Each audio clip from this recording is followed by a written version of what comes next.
Alright. We're back at this. This fucking game.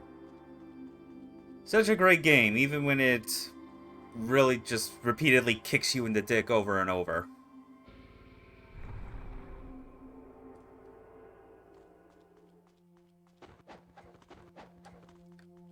Okay, so obviously things look a little bit different here, and the reason for that actually is because I ended up going back to like a earlier save, one that I made at the start of this chapter for whatever reason, because I realized that the other one that I had been using on that Stadium Fiend challenge, like the my health that was recorded on that save file was like less than like what was like the maximum, or close to maximum, because I did equip the Kitetsu for like a second just to show that it still does the health drain in this version. So yeah, we're just doing this puzzle again. However, following that, I'm just gonna run past this. I'll do the puzzle to get out of here and just leave this fiend challenge behind, because after I finish that stream and just the hour and 40 minutes of just eating shit constantly, I looked it up to remind myself what even was the reward for doing this. And it's just the Spirit of the Devils. It's a goddamn Nimpo slot upgrade. And it's like, no. 4's good enough. I'd rather just... Because ideally, like, if things did not go as poorly the last time, I would have probably been all the way up to chapter 13, if not, like, finished it. But now, I just kind of feel like I need to spend a whole lot of time just getting as close to the end as possible. It's weird thinking about these streams with the idea of having anything resembling just like a schedule. Because ostensibly, like, the ideas that I've gone with for streaming is that, like whatever game I'm gonna be playing, like a singular game, I'm gonna make sure that, like, I like get through from start to finish, or at the very least get up to like where the credits can happen, and then do the post game at a later date, because that's what I have planned for Jet Set Radio Future. I still got to do the test runs and like show off the extra characters in that game.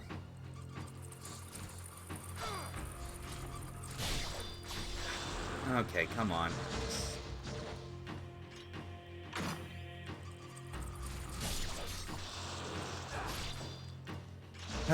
Okay. Freaking bats.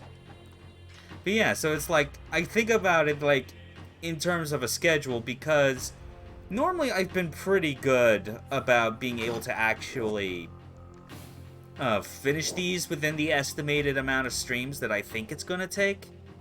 Especially for like the solo ones, where like very often it's closer to like 2 hours that I spend on it at a time, as opposed to 3, which is kind of what I'm gonna be aiming for with this one, just to get it over with, or at the very least close to. Because I feel like if within the next 3 hours I still don't reach the credits of the Hurricane Pack, and I'm left with like with just chapter 16, or like the tail end rather of chapter 15, that's probably gonna be the stream where I have to go, okay, we spend like the first half or first third just clearing this game up, and then I'll use that to go straight into Jet Set Radio Future, because I would feel a lot better about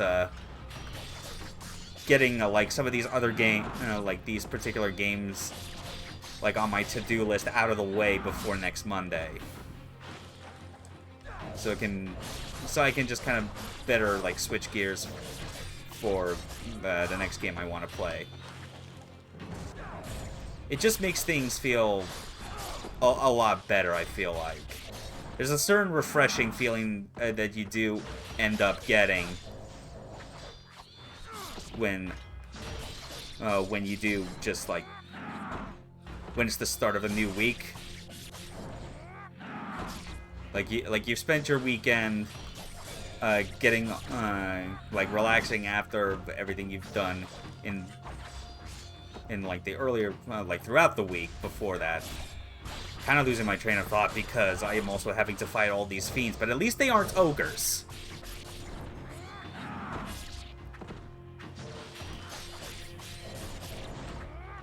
Let's actually focus and see. Oh, okay, well, I was hoping I would like get to yeah,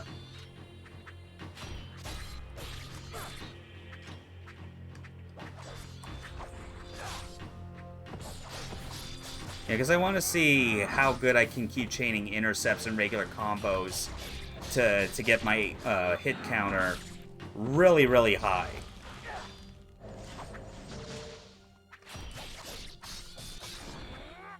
Because, man, it'd be... I really should have hit.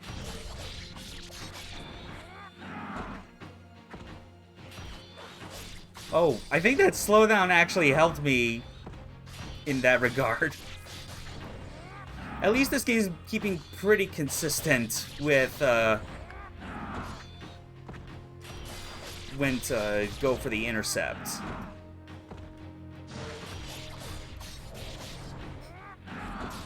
Let's see.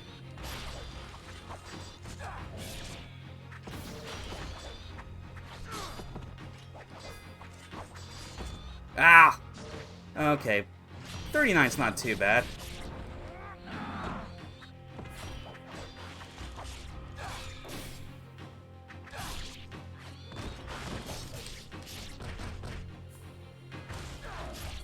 Okay.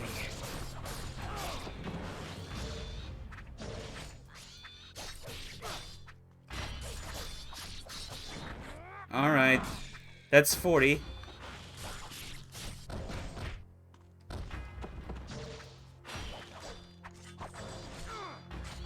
Oh. Still kind of annoying in this version where like they just really like to dodge out of your attacks even when you get off a successful intercept into a combo. I feel like that's almost unfair and really unlike what I feel the games were all about, like prior to Hayashi taking over. Because that dodging away from your combo when you were clearly guaranteed to get it feels like right at home with the shit that they always pulled in stuff like Sigma 2 and Ninja Gaiden 3, both versions. It's super disgusting every time that it happened.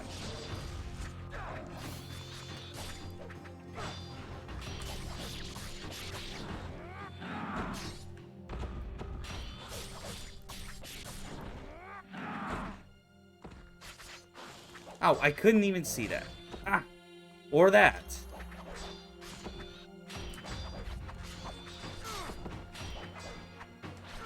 Seriously. Oh my goodness. They are just real dodge happy right now, and I do not approve of that.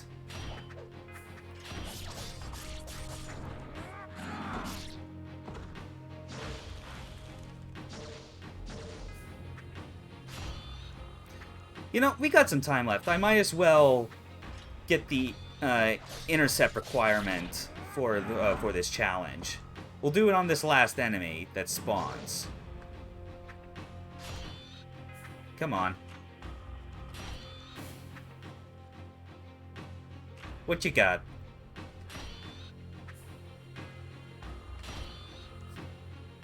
Still giving me 1,000 points.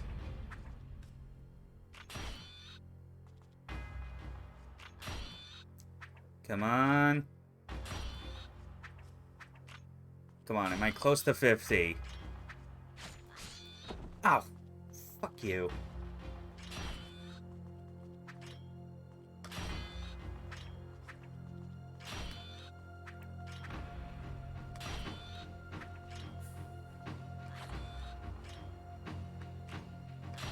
Dude.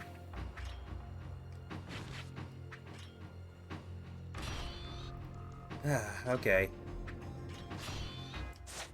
Yeah, I might as well still just use this while I'm at it.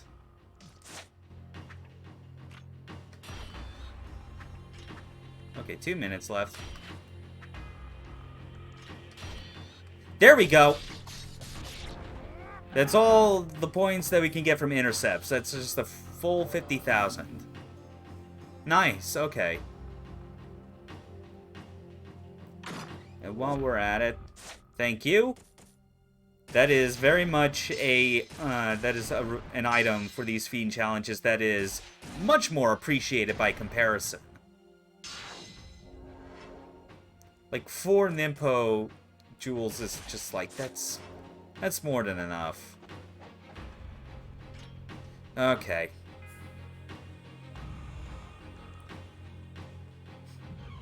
I swear, it's gonna feel like every other stream I do of Ninja Gaiden is gonna be, like, oscillating now between, oh, like, oh, this one had a lot of rough spots, and then the one after that is gonna be, oh, this went pretty smooth, all things considered.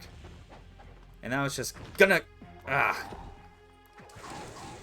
just keep, like, rocking back and forth. So hopefully that stays true, and this stream is just smooth sailing for me throughout the whole thing. Yeah, these guys, they're, like, the timer gives you no room to get intercepts. You're better off just doing that. In fact, I'm probably going to be using the Nimpo quite a bit, just, like, in this part of Tyron again, so yeah, let's get Armlet of Fortune on for the time being. 15k. Ugh. Welcome. You're... So then.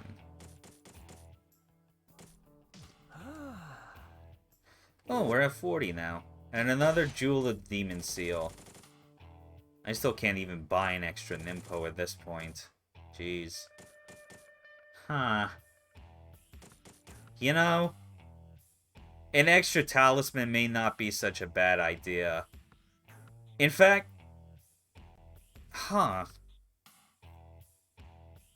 shit, maybe this is actually what I would have needed to get through that challenge.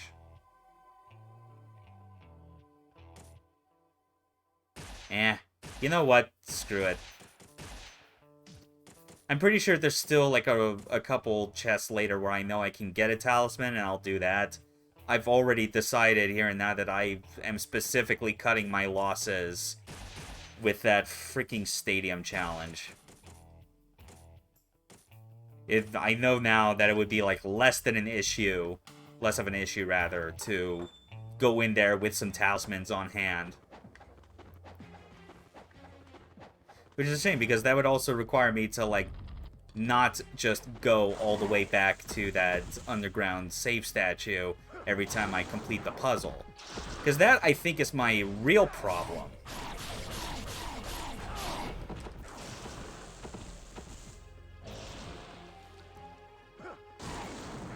Because... Oh! Not fast enough. You're kidding me. Shoot. But yeah, because, like, that's the thing where, like, I think I realize now that going back to that save statue in the underground right after I complete the puzzle is a bad habit that I really need to stop myself from doing. Because I'd already been used to it so much. Anytime I played Black and Sigma, that it was like, I'm going to knock out those 2 Fiend challenges back to back. That was always the idea. But now it's like, especially with how long it's been since I've touched any version of Ninja Gaiden 1, combined with how especially difficult dealing with, like, just ogres, even in this is, compared to how it is in Black, where it's not just ogres, but because it's the higher difficulties, that also means you're dealing with more than 60 enemies. It's like, man, it really does highlight that I should just focus on doing this particular Fiend challenge first, after doing the puzzle, go to a place to save, and then, like, once I feel sufficiently stocked up, especially with a talisman, I will then, like, go back to the stadium. But not for this stream, no. I still feel the need to, like, go straight to the end. Or at least as close to the end as I can get. Because this is only 5 chapters left. And of these 5, like, this one is the longest out of all of them. Like, it takes a while. No doubt in part because of the fact that there are 2 Fiend challenges that you can do during this. And the Ogre one in particular is just a huge time sink.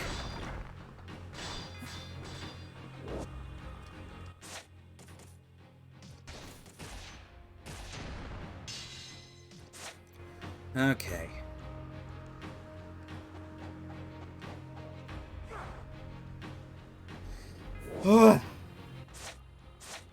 Yeah.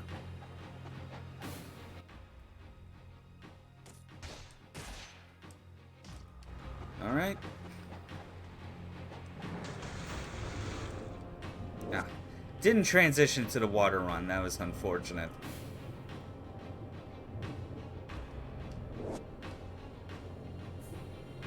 Oh. Man. Today's been quite a weird day for me.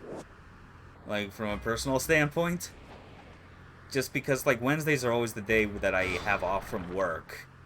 Which is how I'm able to, like, get any amount of time to, like, work with my co-commentator on, like, recording stuff that I need for, like, an LP, or if I got an idea for a stream where I think it'd be great to have him, like, doing commentary with me on the side, like we did with No More Heroes and Killer 7. But it's just, like, it's weird, if only for the fact that, like, I found it, like, really difficult to, like, figure out what sort of stuff I wanted to do to kill time leading up to doing the stream tonight. Because I know it would have been easier for me if I was, like, if I was this focused on just wanting to wrap up the final third of Hurricane Pack 1, I probably would have started the stream even earlier. But that probably wouldn't be quite as good for, like, what I'm trying to do, which is, like, do a better job of sticking to, like, the schedule I intend to. Yeah. Plus, I think it's also just a mix of the fact that, you know, quite a bit of new releases are coming out this month, let alone this week, you know?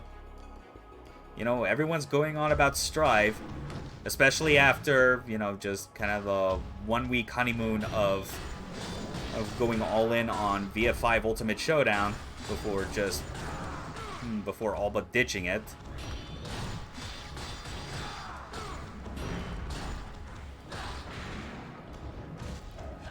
There we go. Plus, and it's also the sort of thing where, like, there's new games, but a lot of them are just games where, like, due to, like, what I currently have access to, I can't even try, even if I wanted to. Because, yeah, there's Strive, but I've definitely not been in as much of a Guilty Gear mood ever since, like, I had a brief stint with it and other Arc System games back when I was in college.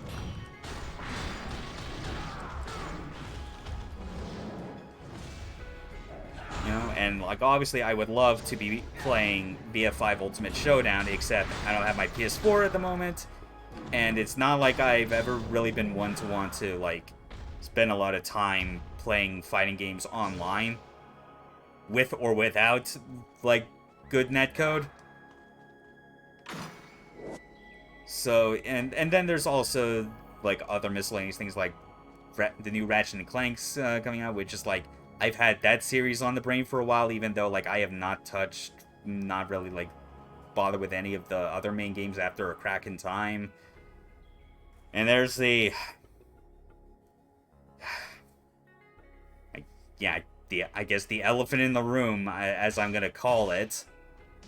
That freaking Ninja Gaiden Master Collection.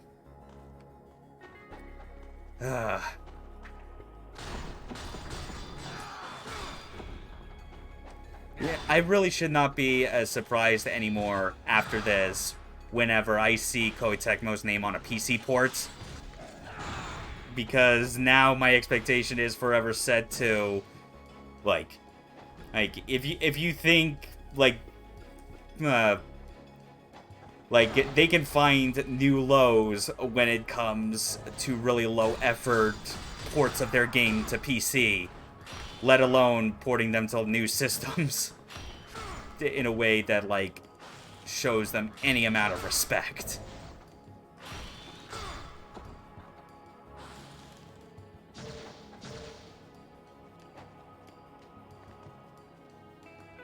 Yeah, that thing is such a mess. Even if, like, a good number of the people aren't even going to be playing it on PC specifically, but, like, console, which is going to be especially hilarious and sad if people feel the need to get that on any of the Xbox platforms when they literally have the backwards compatible superior versions.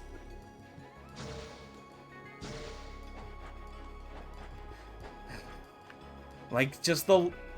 And it's so weird, too, because it's like, it's not like other Team Ninja games haven't been on PC already, you know? Like, both Neo 1 and 2 are on there, and I at least recall from when the port of Neo 1, like, was put on Steam that it was actually, like, the most solid thing, like, published by Koei Tecmo on that platform. Just going based on like, the care that seemed to be given as far as, like, making sure that it ran well on PC and had, like, sufficient enough options for people that have expectations for that platform and, like, what you can do with it option-wise for performance. That, like, I'm honestly starting to wonder more if I'm like, if it's even necessarily specifically the fault of Team Ninja, if it as much as it probably is just some other Z tier, like, group of, like, Koei Tecmo employees that are simply doing it.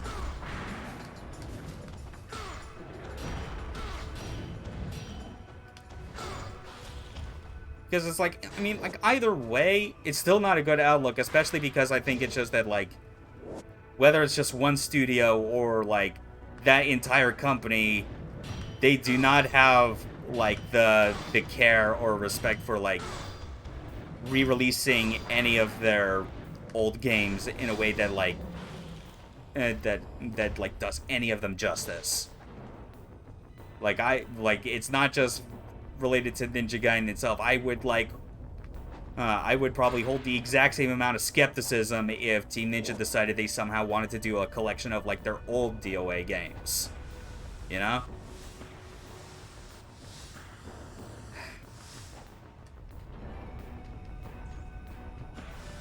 Yeah, it's just real frustrating to look at.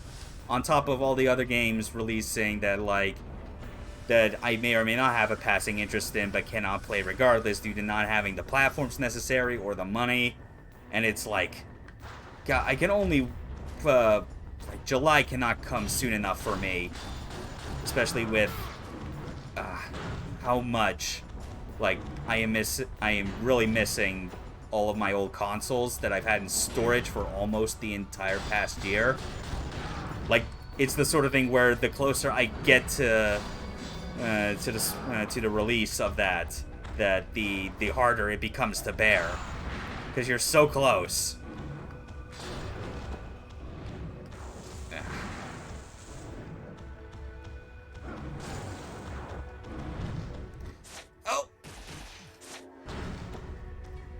Oh wow, I didn't realize that you could like pause to heal during that initial uppercut.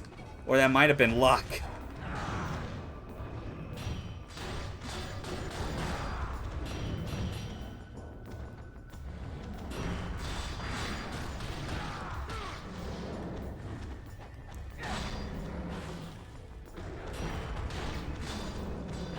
Okay.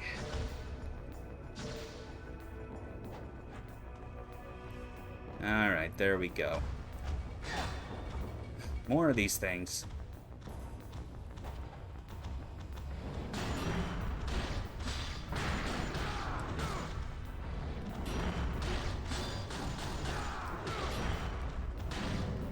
Ooh! Got him in the last hit, just barely. Oh! Wait. That's okay. We've got 20 seconds left on the clock. We can do this.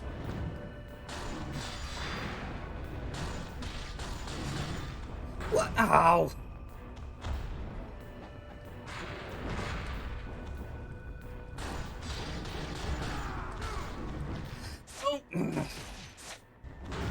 That is so stupid.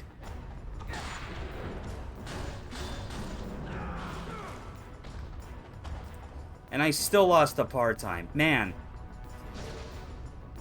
Something with this DLC, or the state that my Xbox is in currently,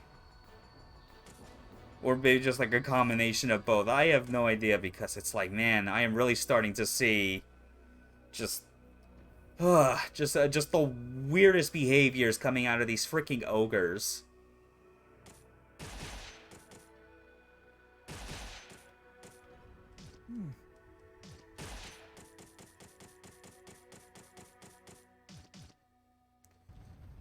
Yeah, all right.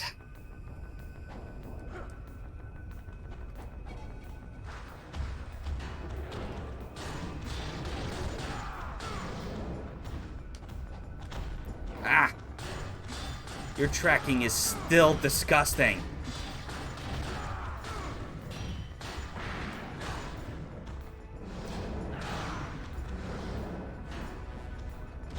Ow. Dodge roll, you idiot.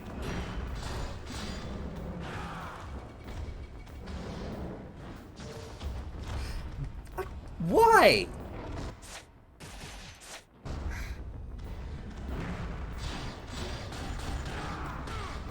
I swear, I feel like once I am done with this, I am absolutely gonna do another playthrough of Black.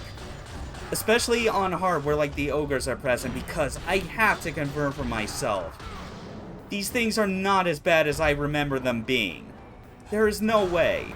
It is just something with like how they were first implemented here that has gotta be really throwing me off. Between like the tracking on their pounce and like the rate at which they do all these like really annoying moves, like again like the pounce or the uppercut.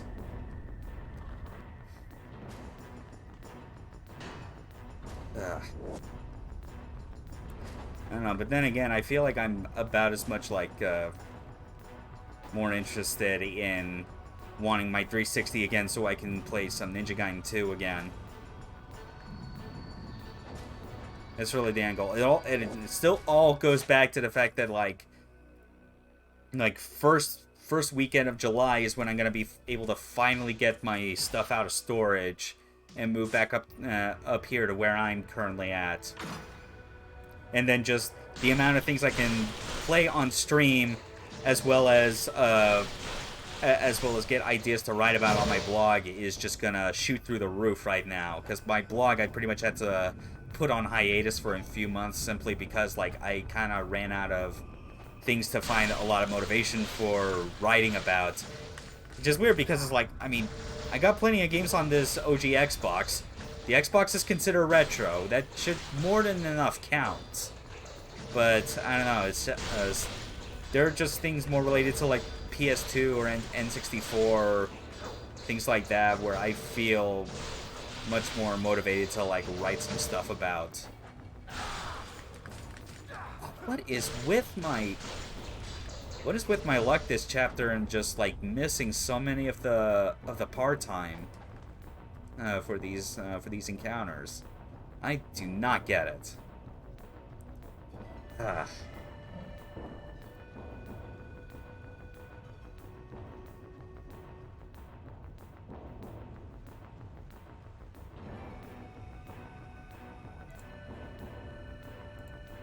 All right.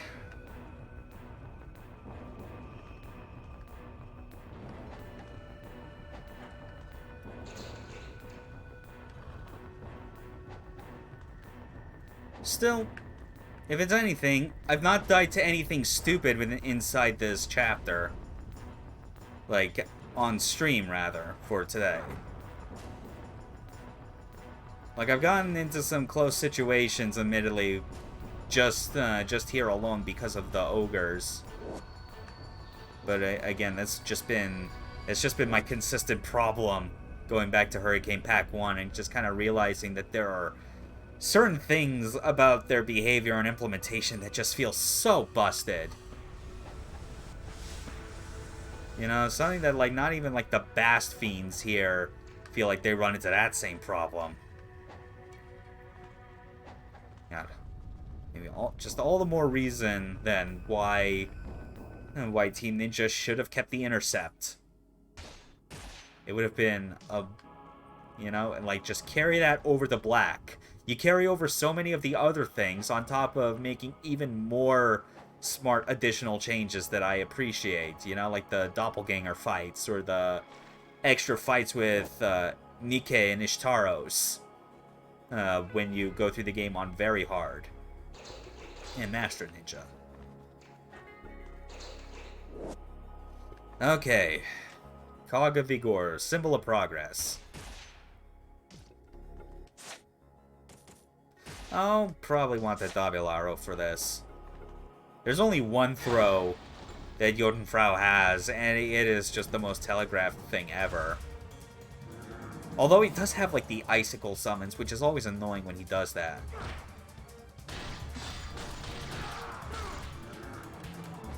Oh, wait, I also forgot. I need to put back on Armlet of the Sun. Ah!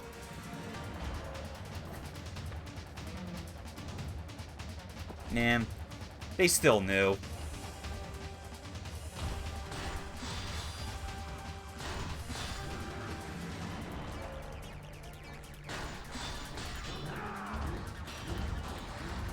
Yeah, they still knew, and, like, it's just not anywhere close to the amount of damage you think you should be dealing to this guy, considering the amount of time you are given.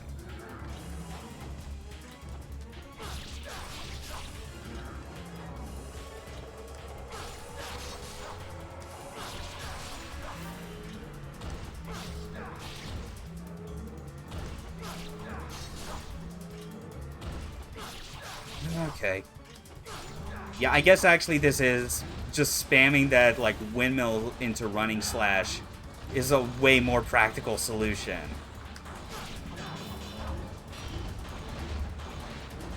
Ugh.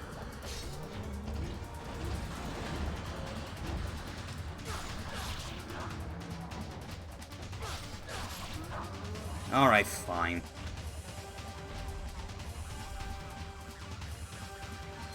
That's all done.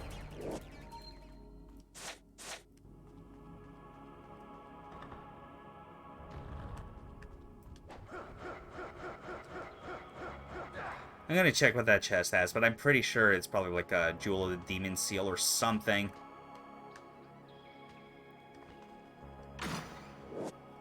No, it's the Life of the Gods. That's better.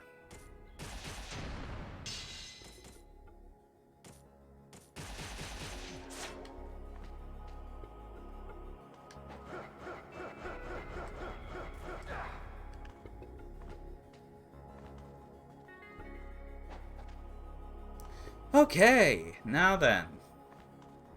Back to the fire side of this temple. Yeah, I just naturally call it a temple because it's like... Yeah, it's not even a temple. Like, these are literally caverns, but just... The dueling element design of this is just the most classic video game concept ever, you know? Like, this is stuff you expect to see out of, like, a Nintendo game. Or any other, like, major, like, game from, like, the 3D game from the 90s or something. Because it definitely also gives me a bit of a reminder of Freeze Easy Peak from Banjo, from Banjo-Tooie. No, not Freeze Easy. Fuck, I keep getting the names mixed up. It's Hailfire Peaks, that's what it is. Yeah, because, like, that was also another game where, like, that area was based around the same concept of one side is ice, the other side is fire, you know? No, one half cold, the other half hot. You know, it's just so silly.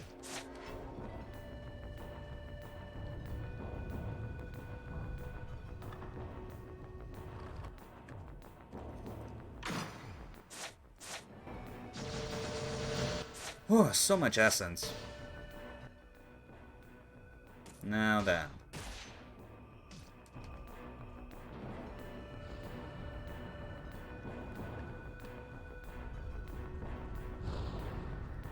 This is definitely a little,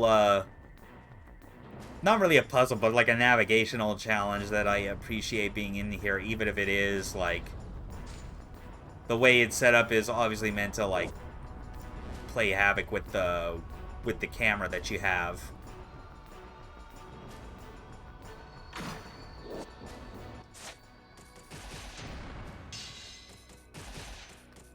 Okay, so I'm gonna need Davilaro for this, absolutely. Because we're dealing with this worm.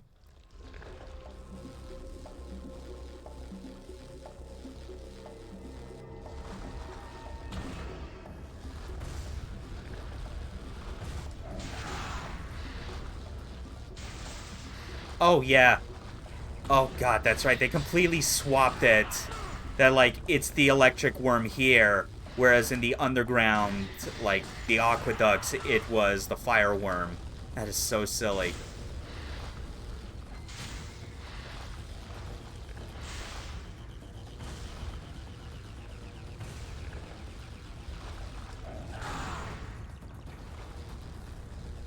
No problem, I can just keep doing this.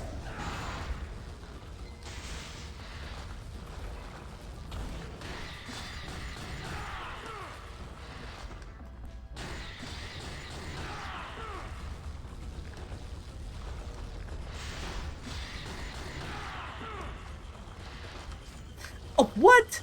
No, screw you. I was out of the way of that.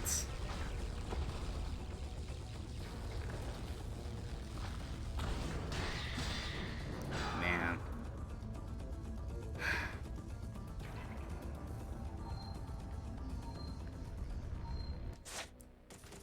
Yeah, I'm not jumping over that lest I accidentally fall in.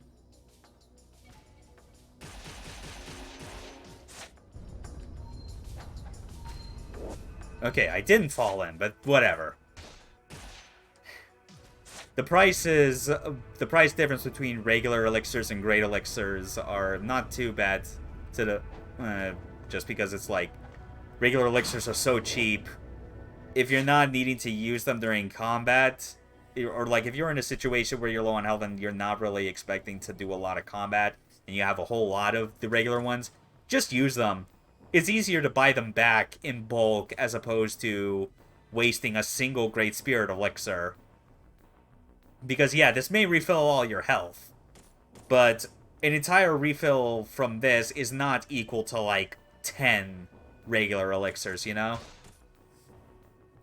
It never really works that way. Like, at most, when you get to, like, the maximum health bar possible, it's, like, about 4 or 5. So, yeah. More cost-efficient.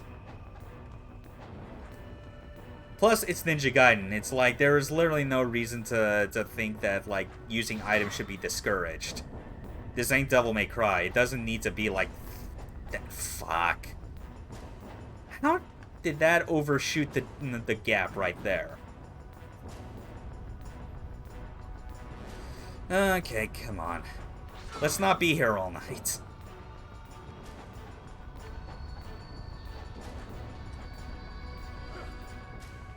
Yep, that's how you do it. When you don't miss the gap in that initial jump, just swing off the bars, keep holding forward to attach to the wall, and you're good.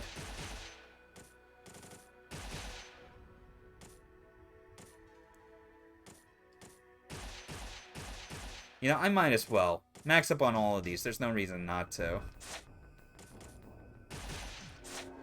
Top that off. Ooh, 45. Armlet of Tranquility. Oh, yeah. Oh, damn. I could have just gotten that. And then, like, topped off my health, but too late. Nice to see, like, that recorded timer is just only 7 hours and 10 minutes and not, like, the 8+ that that it was when I had when I was done just like wasting so much time on that Fiend challenge at the stadium. Because that's the thing with the timer for your save is that like it keeps adding more time every time you continue from a game over. You know? There isn't a point penalty for doing it. It's just there is like an eternal reminder of like this is how long you were stuck for.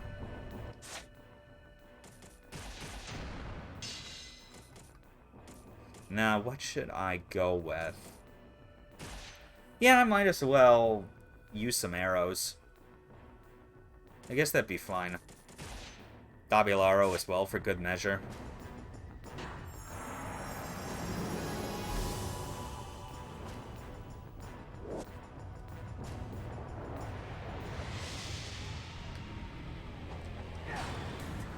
Okay.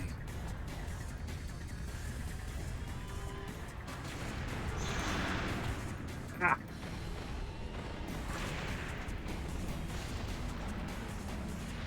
Come on.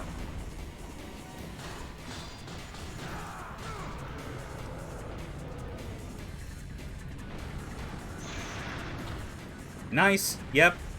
You can still intercept attacks like that. That's why it's great. Ooh. That was a bit close.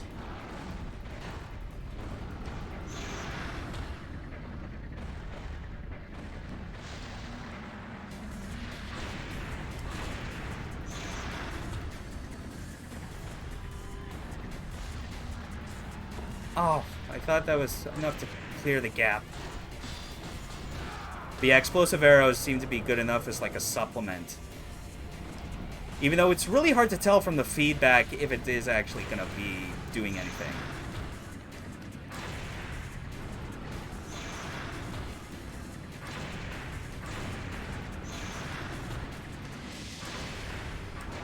No, no, no, no. Oh dear, oh dear, oh dear, oh dear. And, okay. Well, it wasn't death. That's fine. Woof! Thought you could do it again so soon. You cheeky dragon.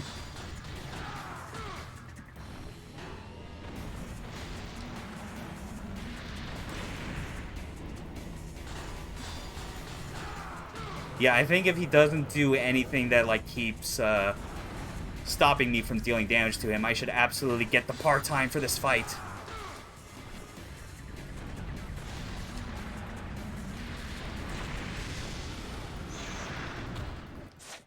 Okay. And it's all for explosive arrows. I think I just want to get...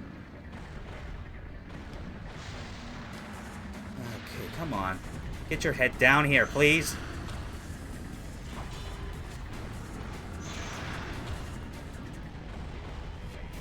Yes, thank you. Whew, just barely. That felt good. Used all my explosive arrows, but that's whatever, totally fine. Didn't need to expend an impo. I only got grabbed by him once. Only had to use a single great elixir. Nice. And that's only 45 minutes or so into this already. And that's just with finishing literally like one of, if not the longest chapters of this entire remaining batch. 15 can get pretty long, but I think that's really only if you're that concerned about, like, going back and forth between the final area and Muramasa's to restock, as well as the Final Fiend challenge, which, you know, I figure that if I'm already, like, choosing to skip the one in the stadium, I'm probably also going to skip the one in the Great Square. Because I'm pretty sure that's also going to have ogres, and I think, like, my health bar's pretty good at this point. On top of the Nimpo. Like, I really do not see any more reason to, like, keep going for more of these Fiend challenges. Especially when this is not anywhere close to being, like, an acceptable score run of the game. Besides, if I want to show off that challenge, I would probably do, like, another playthrough of, like, Ninja Gaiden Black or something on stream. But I don't know how interested I would be in just, like, doing another retread of that exact game again on normal after I did a Let's Play of it years ago with Sigma. Like, maybe doing a Master Ninja playthrough would be pretty nice, but, well, I mean, you've seen me struggle on this already. I feel like, though, the only way to kind of, like, deal with that more effectively is, like, if I would have to do a lot of practicing and studying of segments of the game beforehand that I'm going to stream, as opposed to this, where, because this is basically, like, a weird custom version of what would become hard mode in Ninja Gaiden Black, which I don't have nearly as much problem getting through in that game compared to Very Hard or Master Ninja. Like I figured with that I would basically treat it like, yeah, I can just jump into this with, like, no prior practice, because it, you know, it's a bit of a challenge, but it's not that brutal. Not quite to the degree that you think it's gonna be.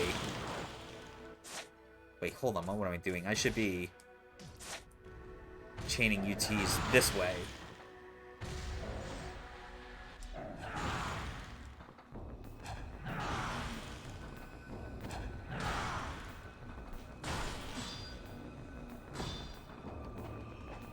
Wait, no! Oh! Oh, you son of a...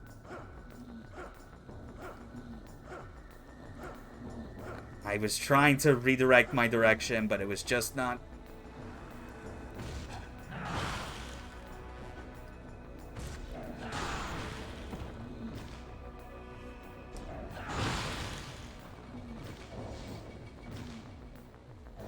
Okay. Come on, let me just... That's 2/3 down.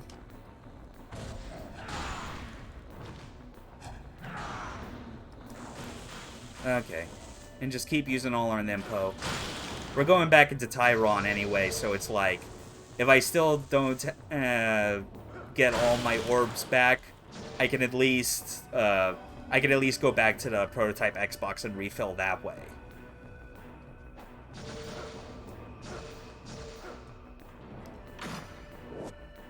Yeah, nice. Talisman of Rebirth. That's absolutely what I wanted. Okay. Passing through a loading door, which does not take you to, like, a now loading screen, but instead it actually removes your ability to move Ryu after passing through the door for, like, a few seconds. Which goes, obviously, for a whole lot longer if you're playing this off a disc, because it's having to load it off of that thing. But this is a hard drive, so, like, I was able to regain control in literally a second. Like, the great benefits of playing Ninja Gaiden 1 off of a hard drive on a modded OG Xbox. Even though the one downside to it is that every time you have to start it up, you're on that, like, loading screen text crawl that lasts for way too long, because it is deciding then and there that is where it's gonna, like, load all of the game content, essentially. At least for that chapter, really, because obviously when it, like, does the end of chapter break, that's when it's obviously, like, getting ready to, like, load the next stuff in.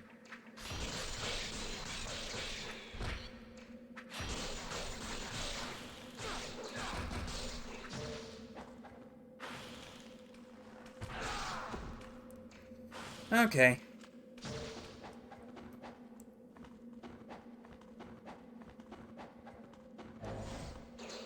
Yeah, this chapter and the next, I feel like I'm gonna be having pretty good luck in getting through in a reasonable time.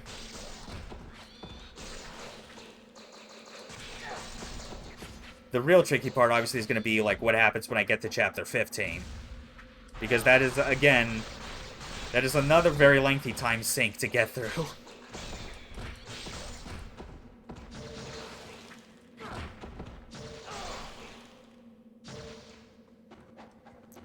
Oh, well, but we'll get there when we get there. I'll still feel good overall. Even if I don't finish the game tonight, I still have Friday to wrap up the remainder. And then the rest of that stream, and Saturday to getting through the rest of the Jet Set Radio Future with the post game.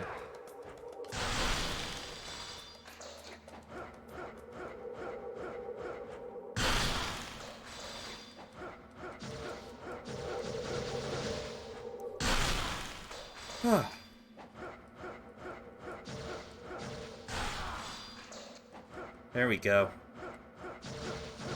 I wanted to be able to land on the top, but I guess I hit the Y button for the down attack a bit too early. Actually, with where I landed, that probably still would not have been feasible anyway, because as soon as I land, they would probably have all rushed to bite me.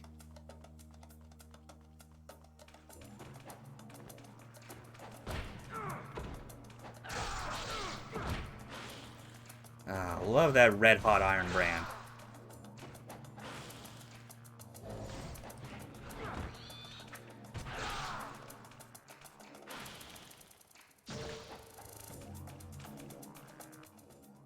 Yeah, we're doing one more save.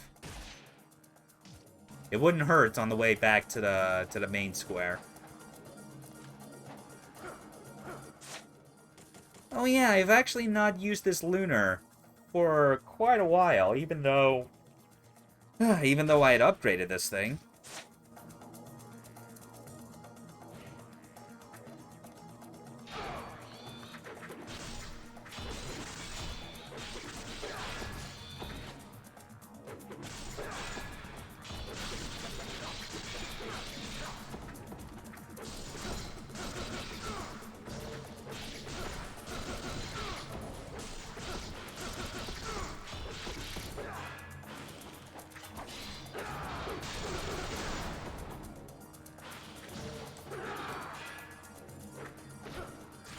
Ow.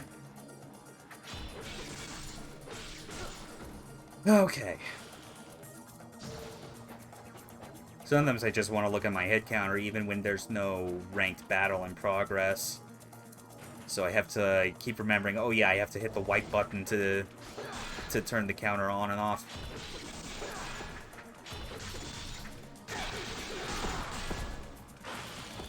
Oh yeah, that's right, because this is level 3, I now have a way to do this weapon's own version of the Izuna drop.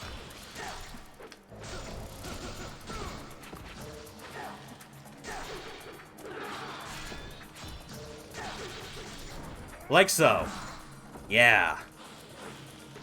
I appreciate that it not only has an Izuna drop, but because it's a very different kind of weapon compared to what you have with, like, the swords, that the input for it is a lot different. And I like that that was something that got carried over into Ninja Gaiden 2, where it's like, the Lunar has all kinds of setups for getting an Izuna drop, but they never actually are done via the typical, like, XY, XXXY inputs, which is something that Sigma tried to standardize, and I always felt kind of took away a bit from the Lunar's identity as a result.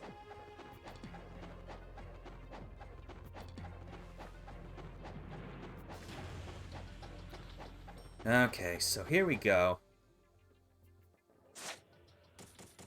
Okay, that Fade to Black was just a bit too long. It was long enough to make me worried in, like, just about any circumstance. Oh, yeah, but now there's... Oh, jeez, these things.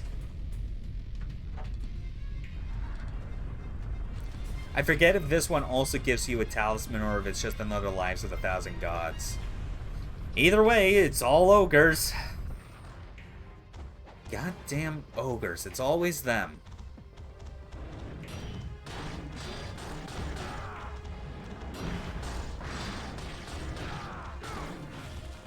Well, that's at least one. Ow!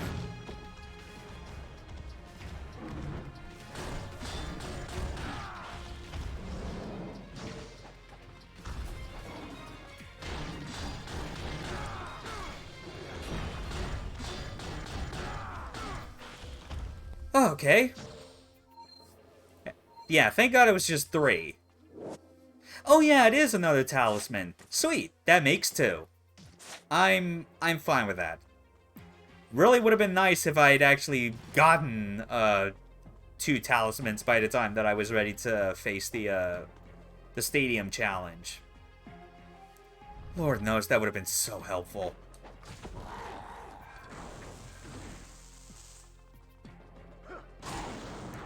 Wait, I should have saved that when I went to the damn it.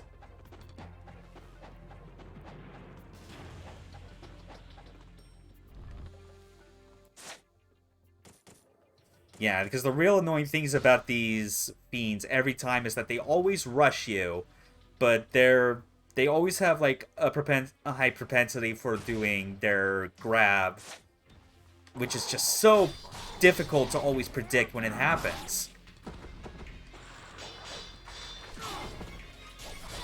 And obviously, as you would expect with how much this game like is, at least this content is trying to encourage you to make use of this newfangled ability of yours, it becomes even more of a nightmare dealing with these guys. Because you've been conditioned so much to avoid using your biggest defense tool and go for, like, the risky just defend mechanic at all times. Just defend mechanic that doesn't really help you when it comes to grabs. Okay, but that's fine. We got that.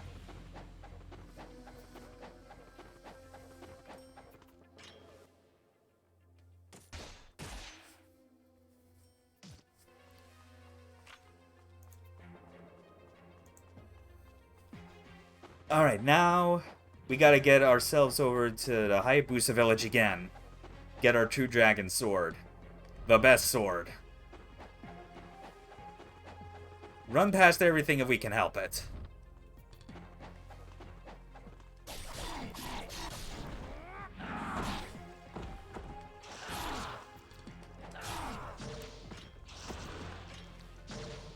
Alright, that worked. I was honestly not sure if it would. I just kinda thought that up on the fly because I was like, Art of the Inazuma would have been really good to use, but no, I am not gonna spend it right now.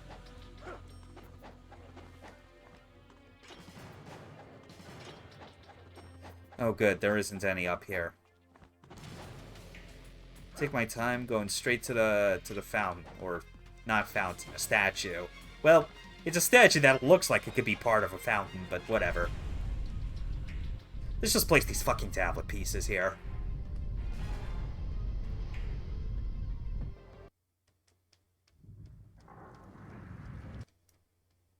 Yeah. Oh, one of this game's absolute best moments. Returning here after all this time. Just a very solemn, somber tone. As you're just walking through a dead village.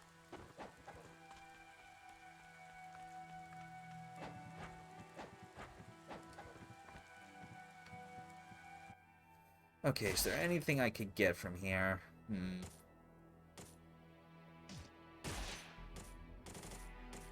Oh yeah, I'll refill on the explosive arrows, that's fine. I'm still not gonna get counterattacks because it's like... Like, you know how good the intercept is. It's not gonna make any freaking difference whatsoever. Actually, I could. Yeah. I've not been coming across any elixirs of Devil Way for a while now. It'd be nice to have some on hand again, especially now that we've got like a good surplus of healing items.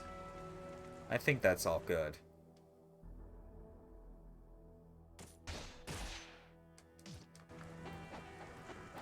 But yeah, get ourselves the True Dragon Sword and get ready to face probably one of the best, if not the hardest fights of the regular game. Oh, Awakened Alma is so... She is so tricky to get down. Even after all these years of playing the various versions of Ninja Gaiden.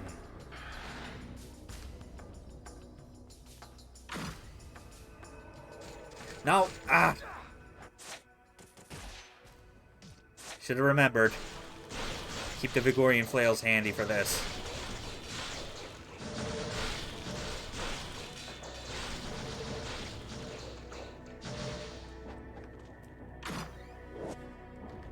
Oh, yeah. Yeah, we can actually, Oh, wait, no, never mind. I already did the, health upgrade. I thought that was the 9th one I needed, but no, that was just the first... Ooh!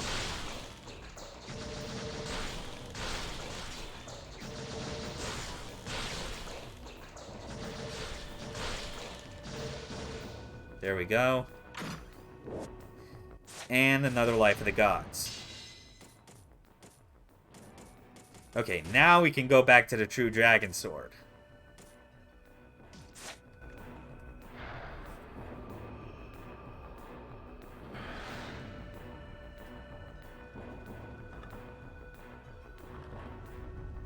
We're not going through that portal yet because it would be good for us to save again.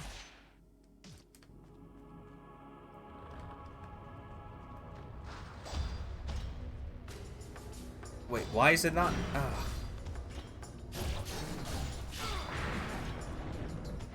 Okay, no idea why the X prompt just was not showing up there. But let's do this. We got our trusty XXXY combo and all other good strings. Ow! Well, that was a bad start.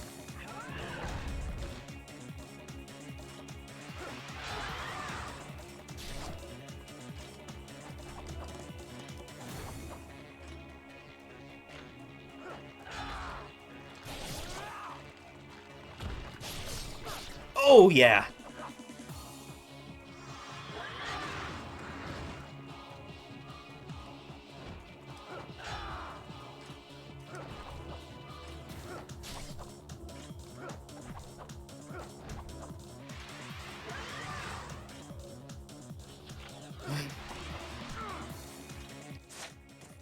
No, I'm still gonna...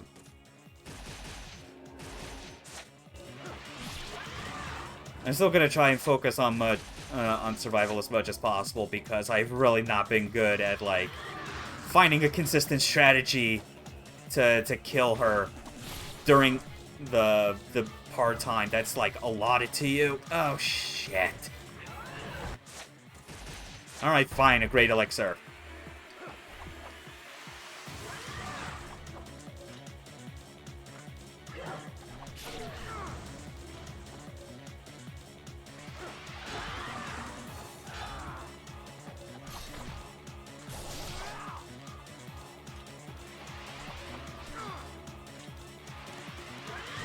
Ah, dodged too soon. I have no idea why I just jumped right into that.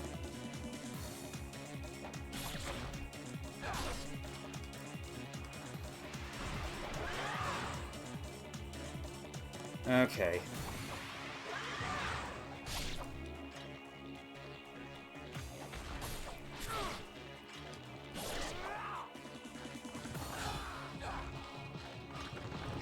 Ah! I have no idea how I would... what that even was. I completely fumbled the read on that charge into the tackle. Okay. Yeah, just... it is so much harder to get her down to the ground, but when she actually does set down, it's like... 360 hold Y with the True Dragon Sword. That's a pretty good amount of damage. And at least with the intercept afforded to you in this DLC, that's also a pretty good option to have if she goes into the charge and you want some iframes to immediately go into a into a short combo. Still a good fight. Pain in the ass to do it in a way that's very speedy. But then again, a good number of the other bosses already have, like, a huge randomness factor to, like, when they do attacks, and just whatever they decide to use at a given time is enough to completely, like, screw your chances at getting the time bonus. But you feel it the most with Awakened Alma. Oh, yeah. Yeah, this is why I felt good to stock up on a couple devil elixirs. Because we got this Nimpo related puzzle for an item we literally are not using.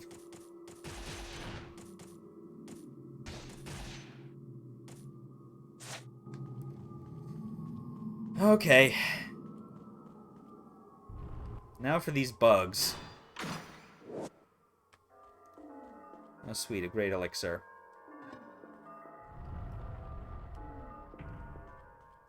Man, we're getting so close to the end now.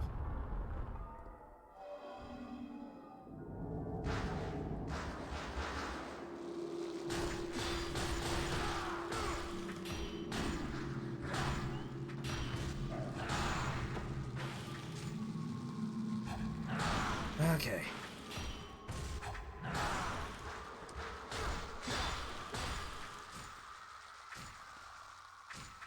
Oh, no. What was I doing there? Come on. Actually, if I'm gonna still be using Nimpo to get out of a couple spots, I might as well switch back to Armlet of Fortune.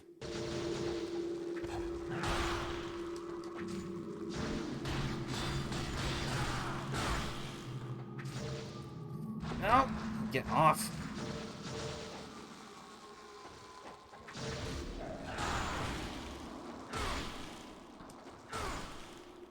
Okay.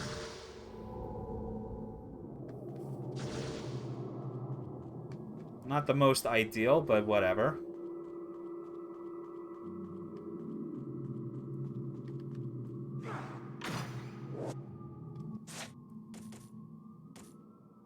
Oh, man. Wow, we really are just completely drained on regular elixirs now. Burned pretty much all of them.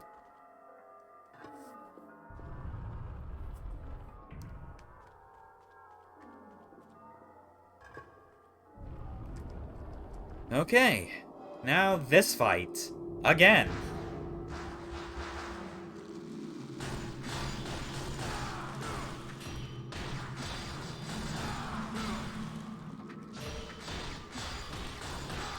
Yeah.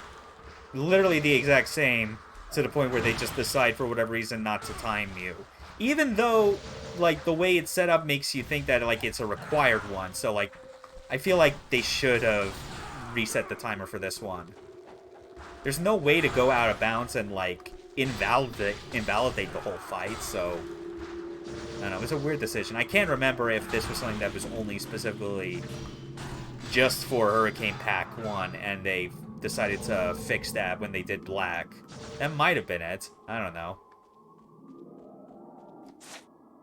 And yeah, we'll just use this last elixir. Just to ensure we get the maximum amount of karma points just from completing this chapter. At least when it comes to Nimpo. Okay.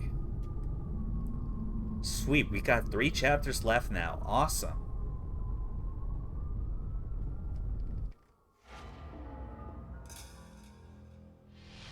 Oh yeah, that's nice. 1,000, like, maximum values in all 4 categories.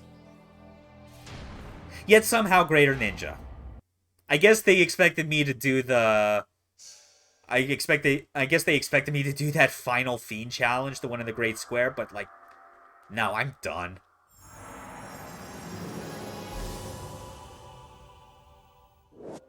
I am clearly not fit to do those particular challenges, not when, like, especially when it's on a stream where I have this kind of, like, format and, like, and the mentality going into them where I'm just gonna, like, pick them up and expect to do reasonably well. Maybe I'd do it if I decided to, like, do another run of this, but one where I actually have some practice beforehand. Because I definitely would need it. It'd be the same thing if I ever decided to go through with, like, a Master Ninja stream of Ninja Gaiden Black.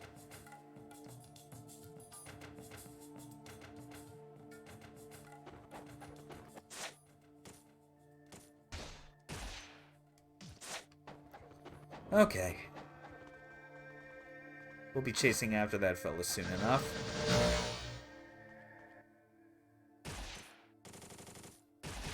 Refill on these. Actually, I might as well. Alright, I haven't picked up any new scarabs. But yeah, I think it'll be like...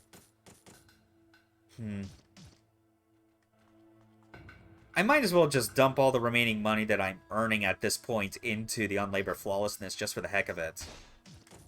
I see no reason not to.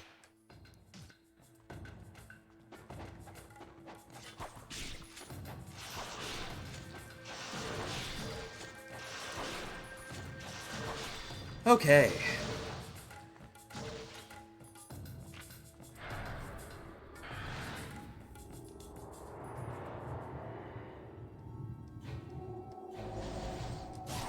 Oh, great, these things.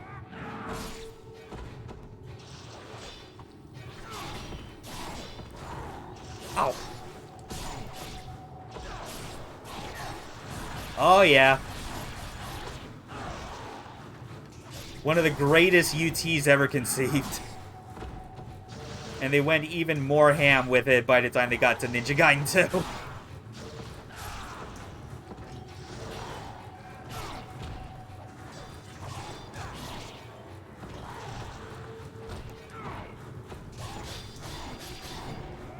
That was actually pretty smooth, all things considered.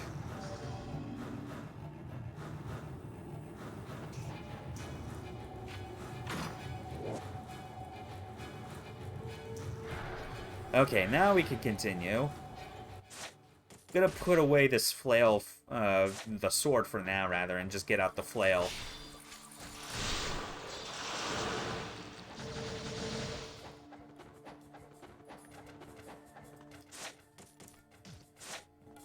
Oh, yeah. Yeah, what's one more level for the wooden sword? Let's see if it'll even be possible by the end of Chapter 15 that I'll manage to get the Unlabored Flawlessness. Only to barely ever use it. Because my entire method of progressing through this is so out of whack.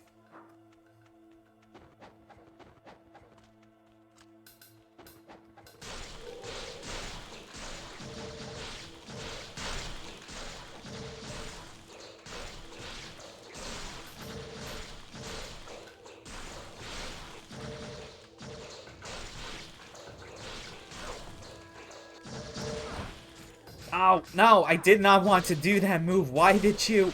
Ugh. This better not cost me the part time, because it's like...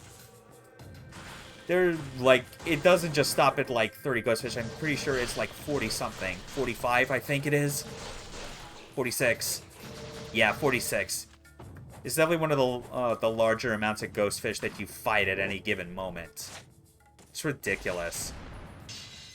And it leads to the sort of thing where, like, getting bit once is enough to put you dangerously close to losing the par time.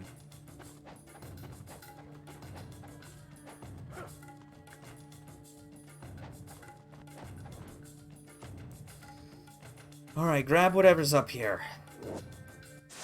A diary that I'm not even gonna read, because I've already read these in the past.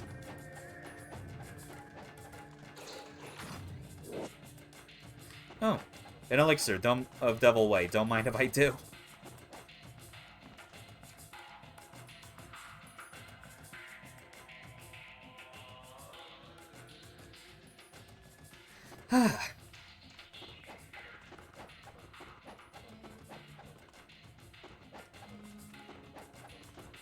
Now then. Oh yeah, these things. Ah, come on.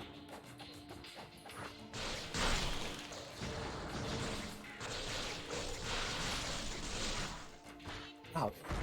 That was really not a good camera angle to even tell what was happening.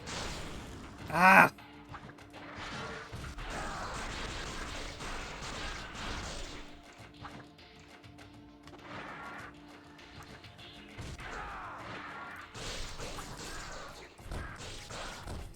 Okay, come on, just die. Oh, shoot, there was a second one. I completely forgot about this.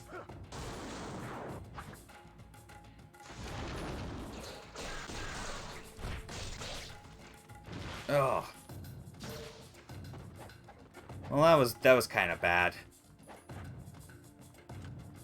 I'm gonna hope that the ghost fish are merciful in dropping red orbs.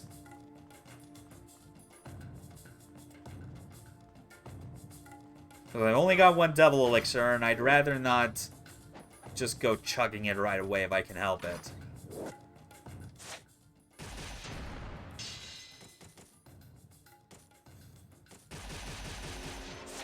Yeah, it just burns 3 of those. We can get back on our way.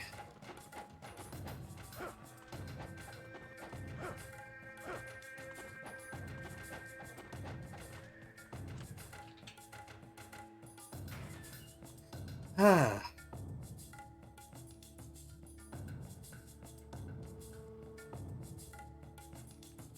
Oh, Spirit Doku. Looking forward to fighting him again once on this DLC, just because. Just because, like with the regular Doku fight, having something like the Intercept makes a world of difference in how the pacing of it goes.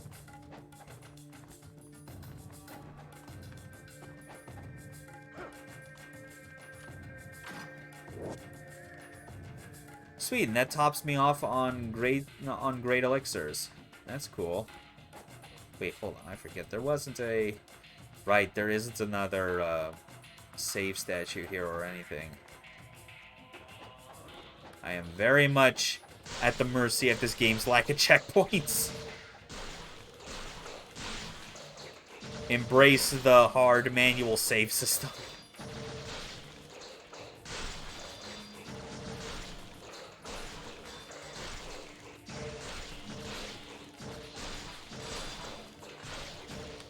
No, no, get off.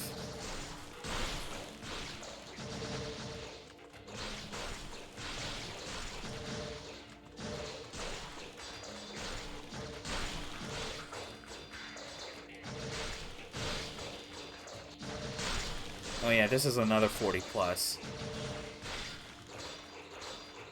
Though it's only 45, not 46.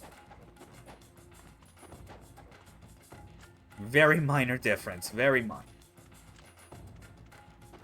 Okay, nothing in there.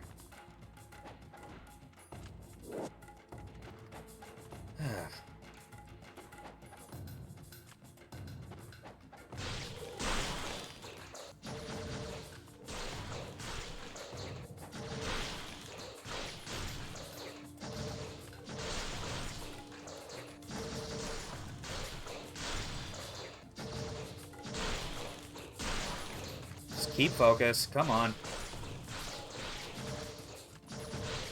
Keep coming my way. Do not bite me, but just die. Please.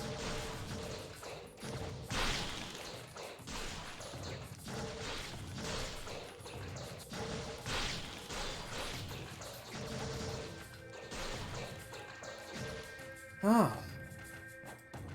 Lovely. Not lovely.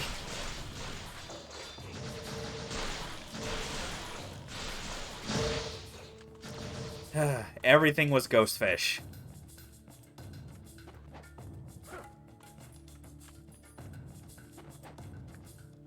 I love those things, even though, like, they clearly exist to be tremendously huge assholes. Like, even the story behind how they got included in the game is hilarious. It all existed just because Itagaki saw them being implemented as just like a visual effect that existed in the level and did nothing, and was like, dude, why are you doing this? What is their purpose? They're not doing anything except taking up memory. Either get rid of them or make them do something that has an effect on the player. And that's how it happened. The funny thing, though, about that comment I noticed is that, like, the idea of them just, like, hanging around as a visual effect doing nothing they kind of did, like, revisit that concept again. But, like, it was in Ninja Gaiden 2. When you got to the, got to Chapter 5, the Aqua Capital, and right in, like, the big chamber where you would go to fight the water dragon, like, that's like a room where you first swim through an underwater tunnel, and when you pop out, like, it kind of is supposed to hit you with, like, an oh shit moment as you break the surface of the water and suddenly see on top just, like, hundreds of ghost fish circling around you in the distance. But then you very quickly realize afterwards that it's a very cheap visual effect where it's like, it's just like basically just a series of animated GIFs of, like, just the ghost fish swimming in different directions, and they are always attached. Their distance is fixed to the player's position at all times, so you can never get close to them, and that means you have the unexpected result of like, you swim to, like, the edge of the area, and what was I thinking? Yeah, you swim to the edge, and then you can just clearly see, like, the layer of ghost fish clipping through the wall. It's kind of funny. Yeah, I'll take that. And use that. Okay. Now, I really should not have any issues when dealing with Spirit Doku. And even if I did, I've got 2 Talismans of Rebirth to back me up. It's fine. Gonna skip one of the few, if not only, in-game cutscenes that, for whatever reason, is just rendered at 30 FPS.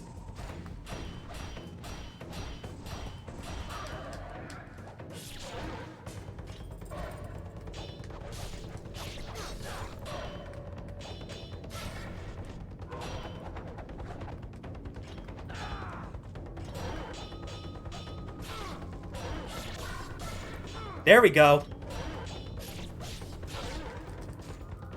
Ah. Oh. Nope.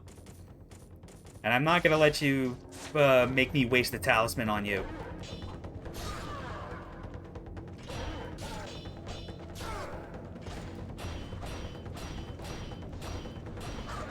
Oh. That last intercept is actually tricky because you gotta, like, hit it twice in a row very quickly.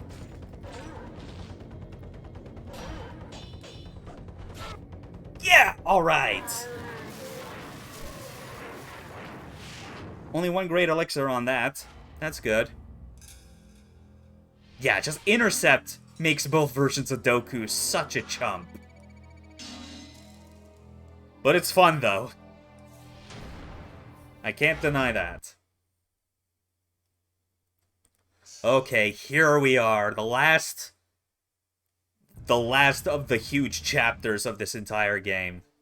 And man, looking at my karma score right now, it's like, it is definitely a far cry from what I managed to get the first time I played through this, where I was actually taking the karma run strats a bit more seriously.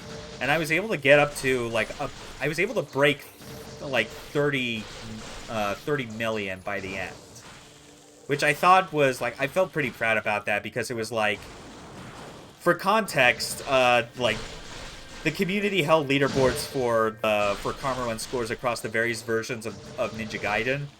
For Hurricane Pack 1 specifically, Joe the Button, JTB, he set, like, the world record for, like, a couple years ago with, like, I think it was 37 million? Like, initially, I think his first run that he did and, like, recorded the score completely was about 35 million. Yeah, I think that's what I remember, because he very quickly after did a second run of Hurricane Pack 1 to try and improve his score, because he immediately could tell that there were parts of his play that could be very quickly improved upon.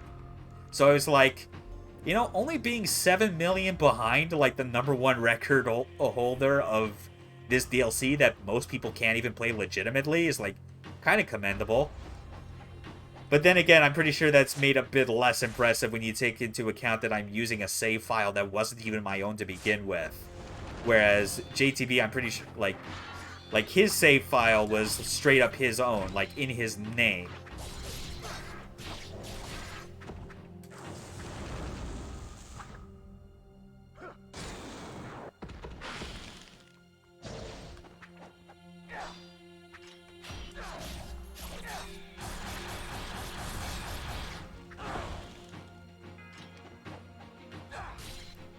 Okay.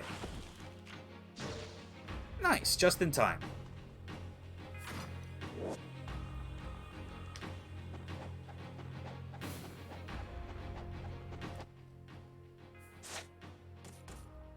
So let's see, what do I want to do? Because I know that, like, the way that the length of time gets added for this chapter is specifically due to the amount of back and forth you do between the Vigorian Palace and Muramasa's shop. And the palace has multiple floors that you have to deal with, on top of, like, a series of additional enemy encounters in Marbus's Fiend realm. So it's like... I'm trying to think, like, how far back I want to go on this first run. I guess I'll check once I get all this essence. Let's see. You know what? Actually, it might still be good to go regardless.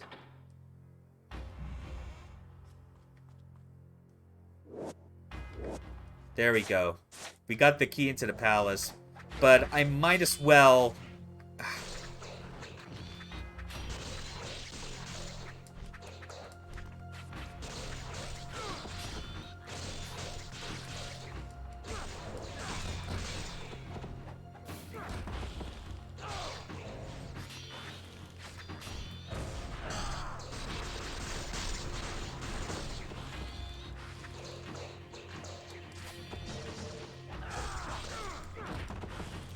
Okay.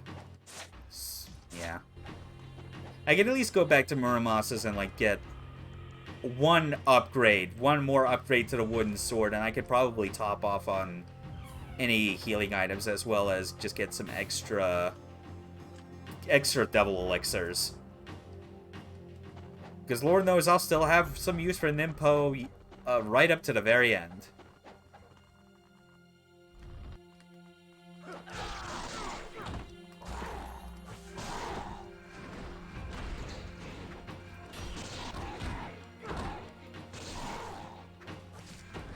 Ah. Fine. You asked for it.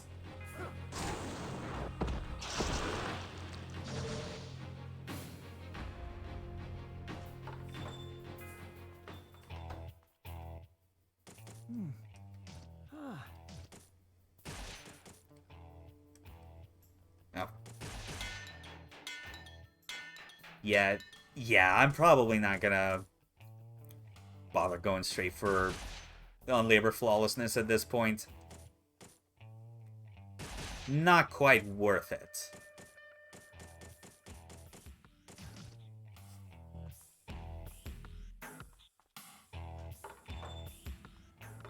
That said, I still can stop by the Prototype Xbox for one more refill.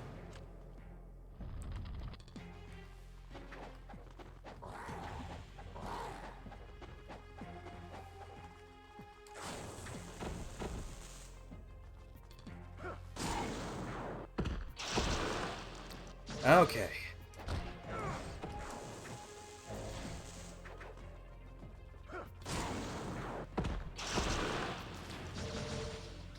Definitely weird with this encounter specifically that it actually tries to, like, spawn more, like, more than one wave of those Fiend Sat soldiers.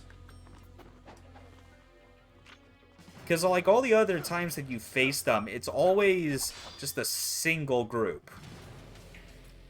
And it kind of made sense as well, because, like, the timer for their encounters when you first see them is very strict. Like, it wouldn't make sense for them to, like, try and make you fight more than 3 at a time with the time limits that they impose on you.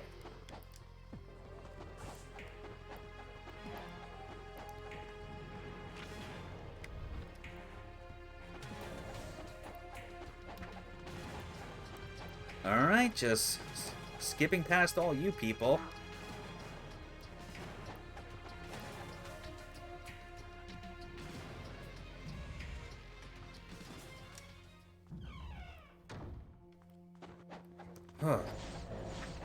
Man, I'm starting to think that, like, the estimated amount of time I feel I would need to get through the remainder of this game, especially after just the amount of trouble I was getting with the Stadium Challenge, it's like, we're making pretty decent progress.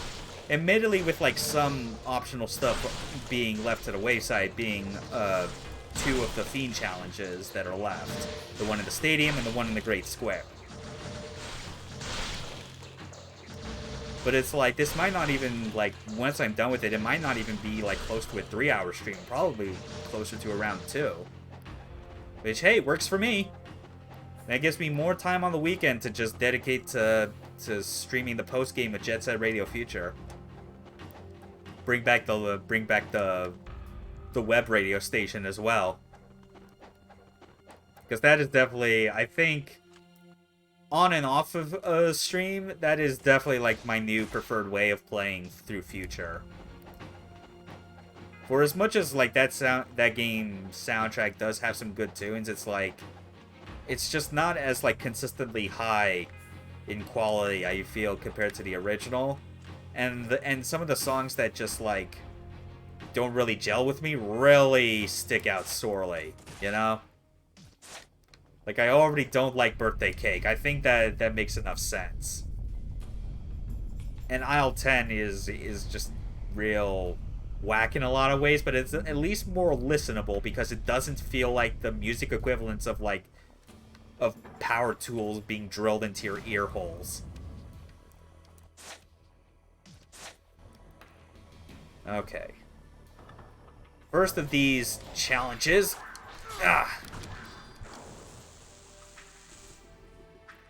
Yeah, I really don't have time for you.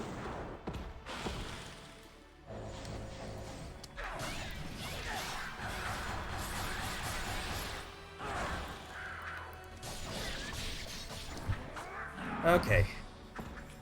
I got all the breathing room I needed with that first Nimpo.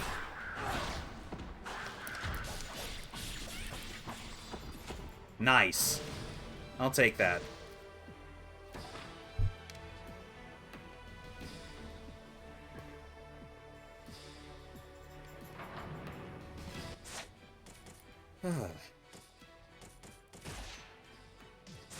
Man, if only I was blessed with, like, being able to build up, like, an encyclopedic memory of, like, every specific enemy encounter in Ninja Gaiden 1 across all versions and difficulty levels.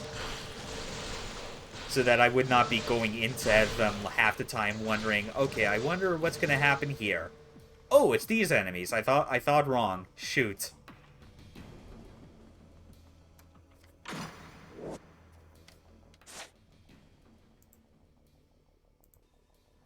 Okay, then.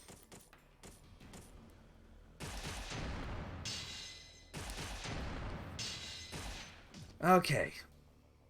There's only 2 left.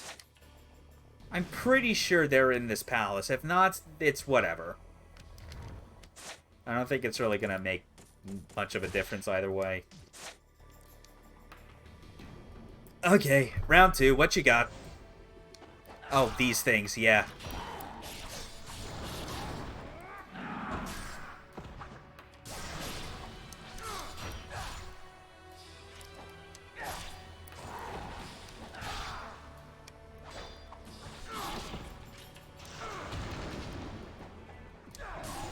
Okay.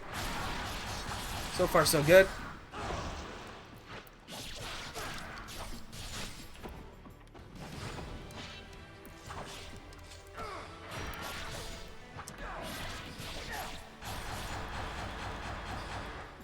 Oh, just barely.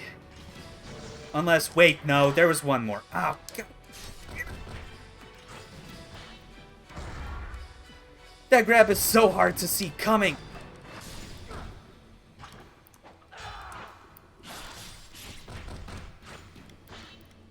Oh, you son of a bitch.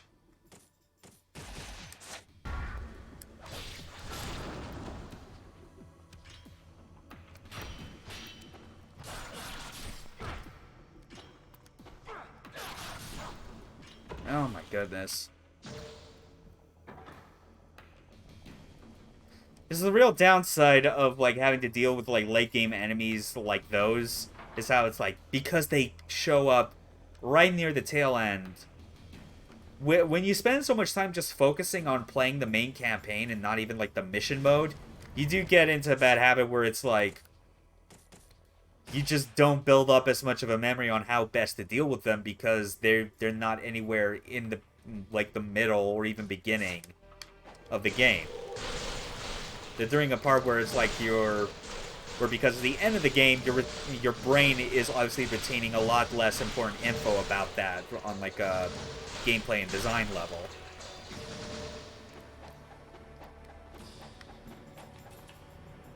Now the question is, though, will I be able to get through these remaining 2 encounters without getting dragged through the floor? Because that's the thing that those specific, like, crab fiend enemies are able to do, and it is infuriating. Because if they hit you with that, that automatically costs you the karma score.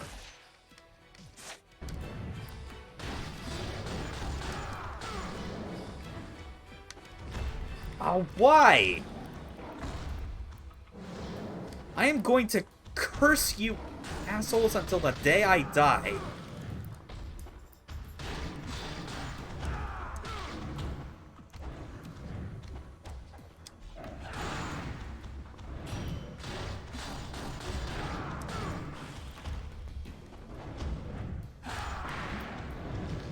Ah!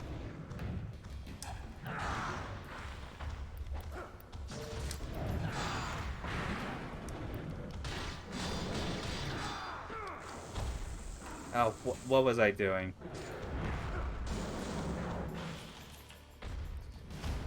Ah, fine. Whatever. The Nimpo really wasn't necessary. I was just, like, in a panic. Because you really do not know where they're going to be going with that pounce attack. At least in Hurricane Pack 1.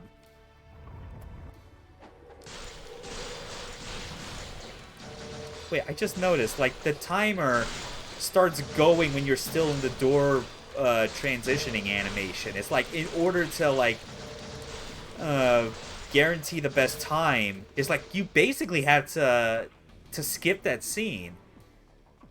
That is odd. I never realized that was a thing, actually. I mean, like, I kind of still instinctively, like, mash through the door opening transition animations, because it's like, you know, why wouldn't you? You just want to get it back into the fight immediately. Yeah, I had just had no idea that the game did that.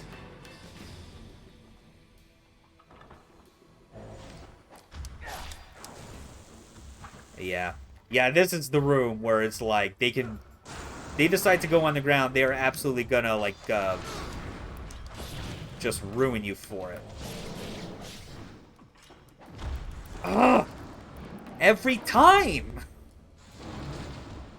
Freaking stupid wombo combo. Are you shitting me?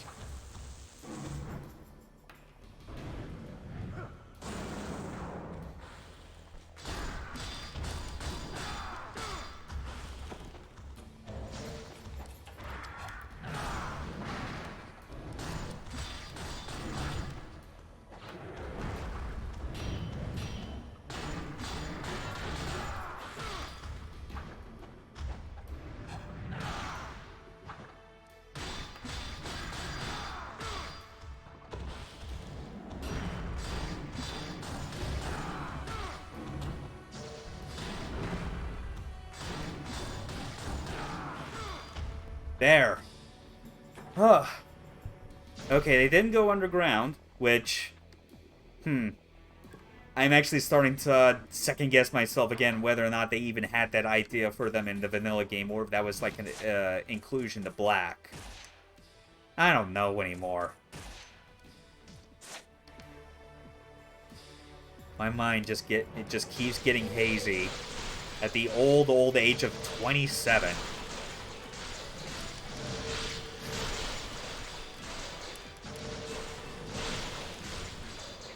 I really should not be feeling like this about my age. And just the fact that, like, Like, the kind of energy I should be having for still being in my 20s feels like it is the energy of someone that is, like, twice that age. I'm 27, yet I feel like I'm 54. Which just feels wrong. Like, in my head, that's what my age feels like when it's not. It's beyond terrible. Okay, so we're just missing one Lives of the Gods. That's fine. That's whatever. I'll take it.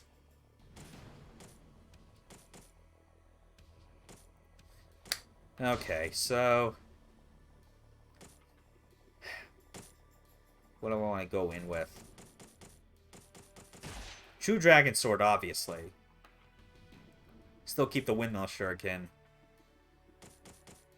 Fortune's fine enough, although... yeah, I think that's still fine. I was using it when I was going up against the ogres. I didn't need the extra damage boost to deal with them. Is there anything... yeah, I guess just topping off there is fine. I think what's actually going to end up happening is that once I do, like, once I take down Marbus, I'm going to head back down to the Prototype Xbox to heal up, spread my way back up here, fight the Vigor Emperor, do Chapter 16, and we will be free. Alright, we'll do this.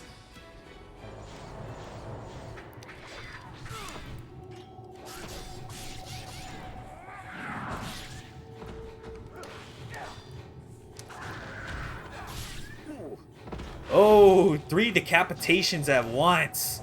I like that.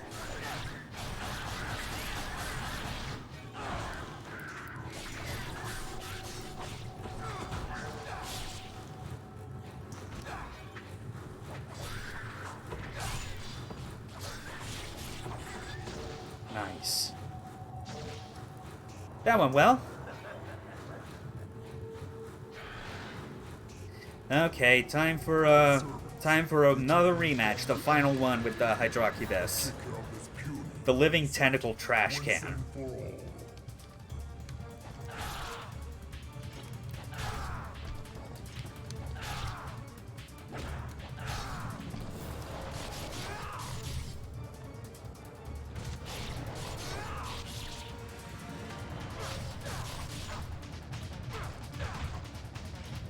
Okay.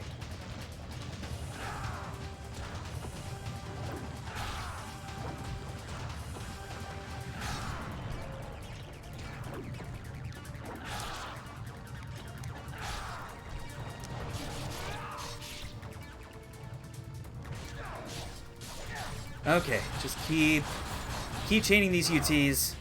That's good. One more volley of this and we got him down.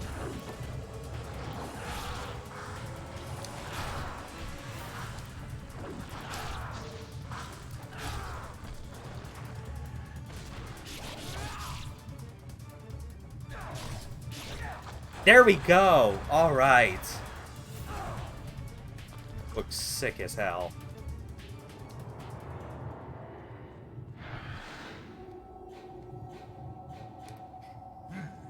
Yeah, this endgame is going fairly smoothly. I'd very much like to keep it this way.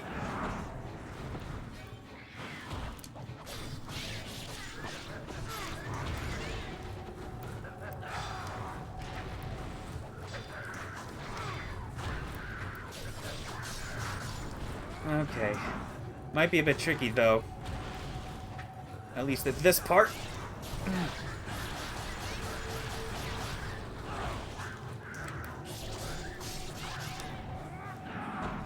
These Uno drops are still your best friend.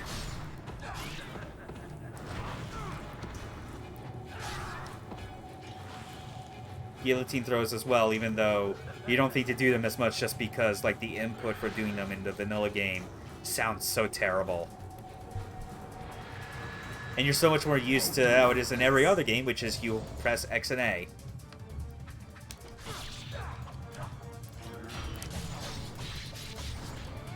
Oh wow, I completely forgot that this one actually gets ads.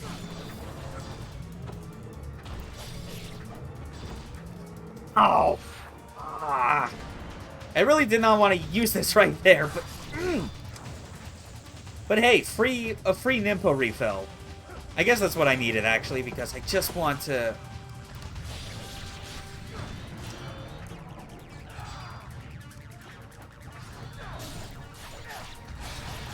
Yeah, seriously, I completely forgot that this was something that, like, happens. Like, seriously, like, with this concept, like, how is anyone expected to get the par time outside of, like, just abusing the absolute hell out of, like, your Nimpo?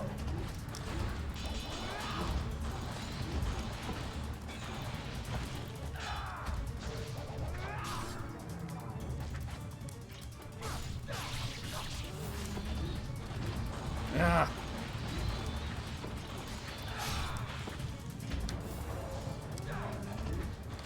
What the? Oh my...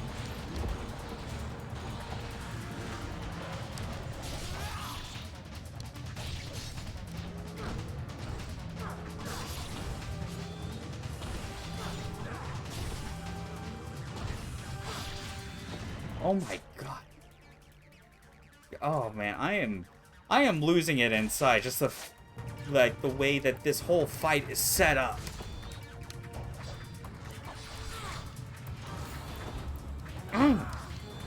Especially with like trying to get all these intercepts from angles that are so impossible to see coming.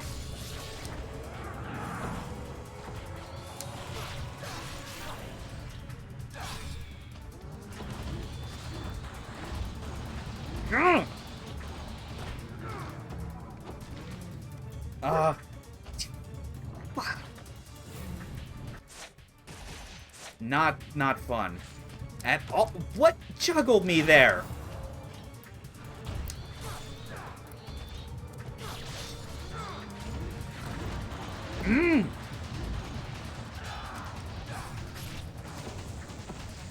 Fine.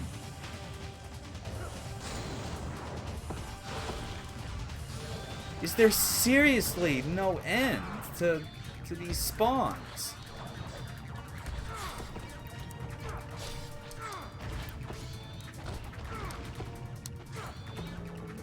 Will you...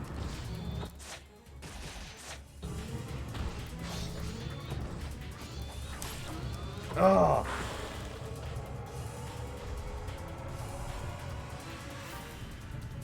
Yeah, screw that shit. I completely forgot how dumb that was.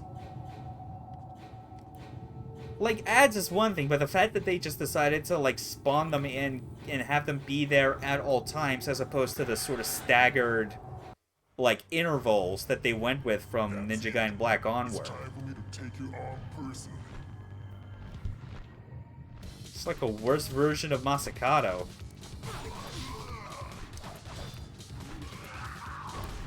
Ah!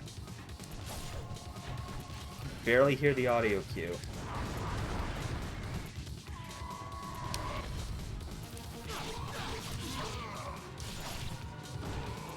Oh, what was I thinking? I should have held that for, like, an actual charge. Alright, and it's Bass Fiends that he calls in constantly.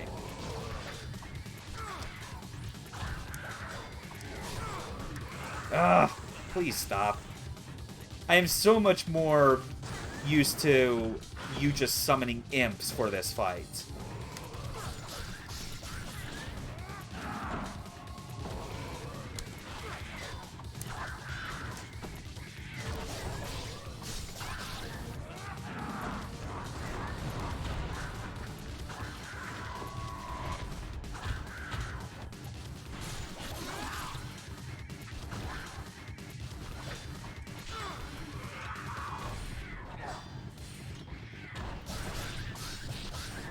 Oh.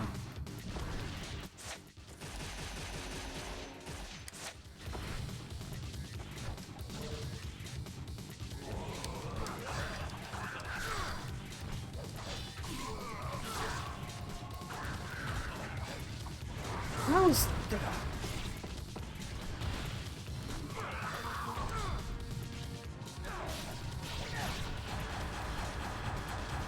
Well, that was unfortunate.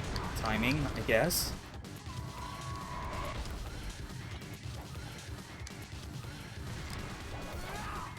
How was that not close?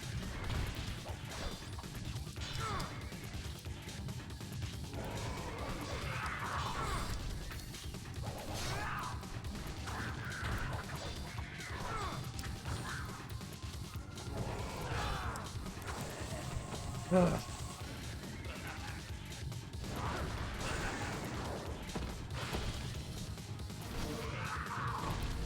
Oh, I could not get an intercept off of that. Are you kidding?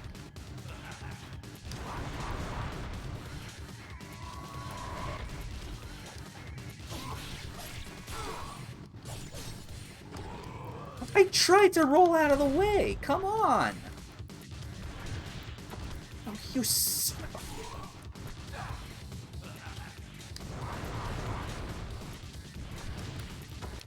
I hit the button to block it, you ass... What?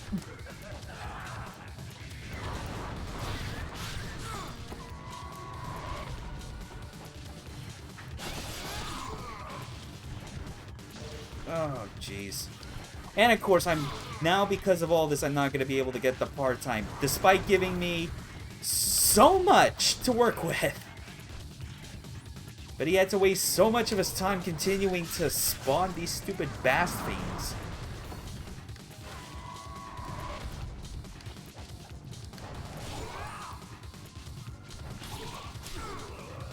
Ugh, fine.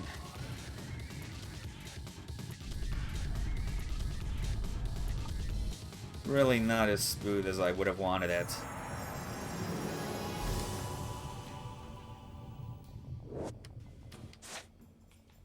Okay, we got 1 Great Elixir and 4 regulars left. Yeah, you know, fair. I'm just gonna go back to Armlet of the Sun. Like, the attack boost is marginal, but honestly, for killing kings quickly and efficiently, it's like, you gotta take any small damage boost where you can get. There's no reason not to have it at almost all times. With the exception being, like, moments where it's beneficial to have, you know, like, if you want to get the chance of, like, more red essence orbs, so you equip Fortune. Or if you're playing black, you know, you get stuff like the, I'm already blanking on the name. God damn it. But no, it's like it's the one that's supposed to decrease the time it takes to charge a UT. Which that one is very useful in certain situations where the strategy is just chaining UTs until assured victory. And then, of course, there's the one where it's like, if you're specifically looking for money, there's the Armlet of Benediction, which just increases your yellow essence absorption. Let me through the door, you son of a... Oh. That hitbox was disgusting. I have no idea why he couldn't let me just slip through and I had to take a stupid uppercut.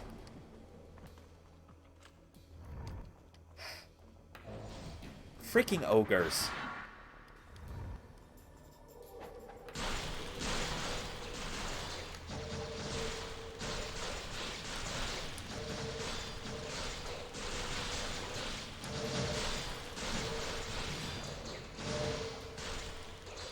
Okay, so...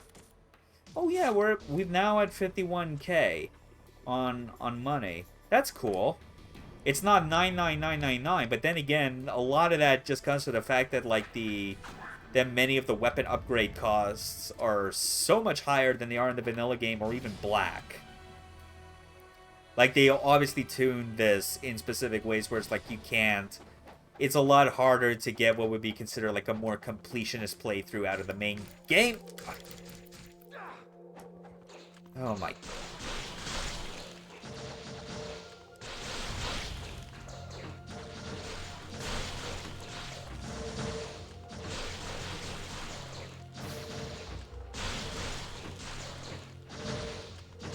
Okay. So yeah, now we're coming up on about 2 hours of the stream so far. So yeah, I think this, like my most recent prediction of how this is gonna go, I think is gonna come true. This will definitely be closer to like a 2-hour stream than a 3-1. That'll be much appreciated. Of course, with all that extra time, you know, there's the temptation of going like, oh, but why not just wrap up the remaining Fiend challenges, you know? Like, you know, make up for having to skip the previous one because it was giving you such a hard time. No, my answer's still no. Like, I'm already, like... I'm already having to, like, make the hard decision of, like, archiving all of my VODs for, like, the streams that I've been doing under this format that I've decided on this year. So it's like, there's no, like, every moment of, like, victory or shame is gonna be kept anyway, so I might as well try to not stress about it too much, because, boy, it has given me conflicted feelings. It really does hit differently compared to if you're just playing these games on your own time. When you're playing these for essentially the entire internet to see, like you feel a greater sense of expectations, even if you're especially like in my position where like not many people, if any, are going to be paying attention to what you're doing. Just kind of goes all back to that feeling of like how, like, you're your own worst critic, and I feel like I'm constantly putting myself in the shoes of what I somehow expect my audience to be like, whatever that audience may be.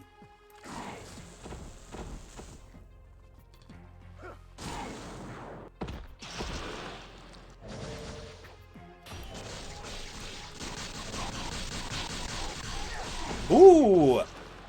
I did not realize that!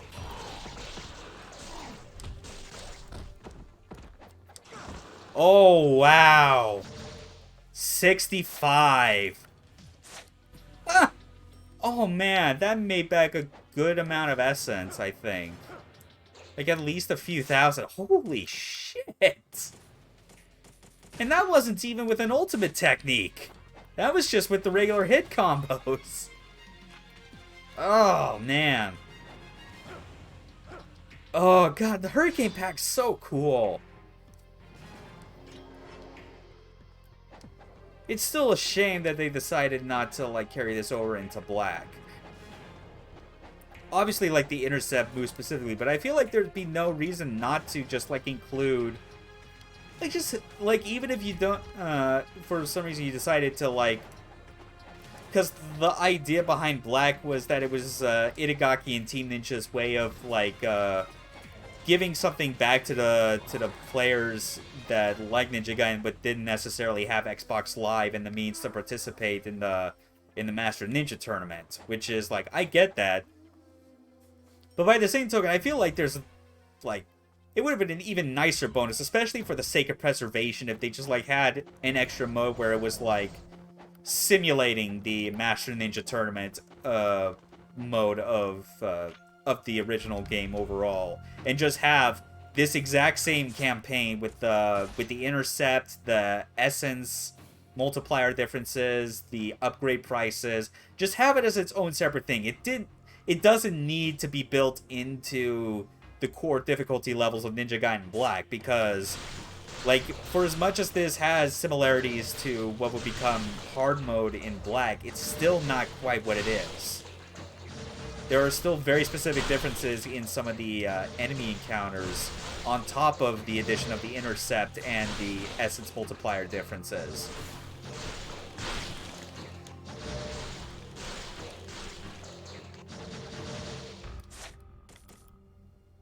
Okay. Still max on everything, including talismans. That feels good.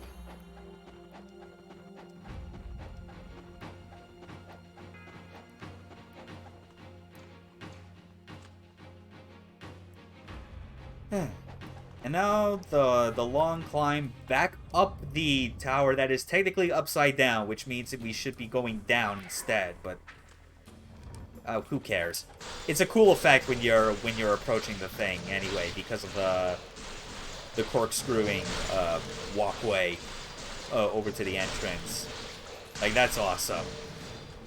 And the underside of the palace is just like the faux palace that is used to like fool like the citizens and other passerbys.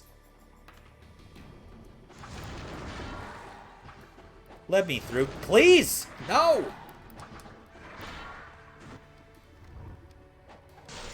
Alright, start giving me blue essence. Now.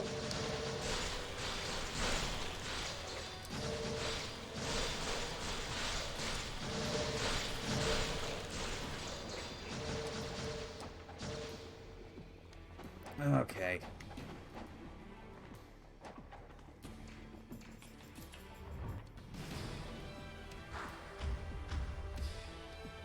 Whew.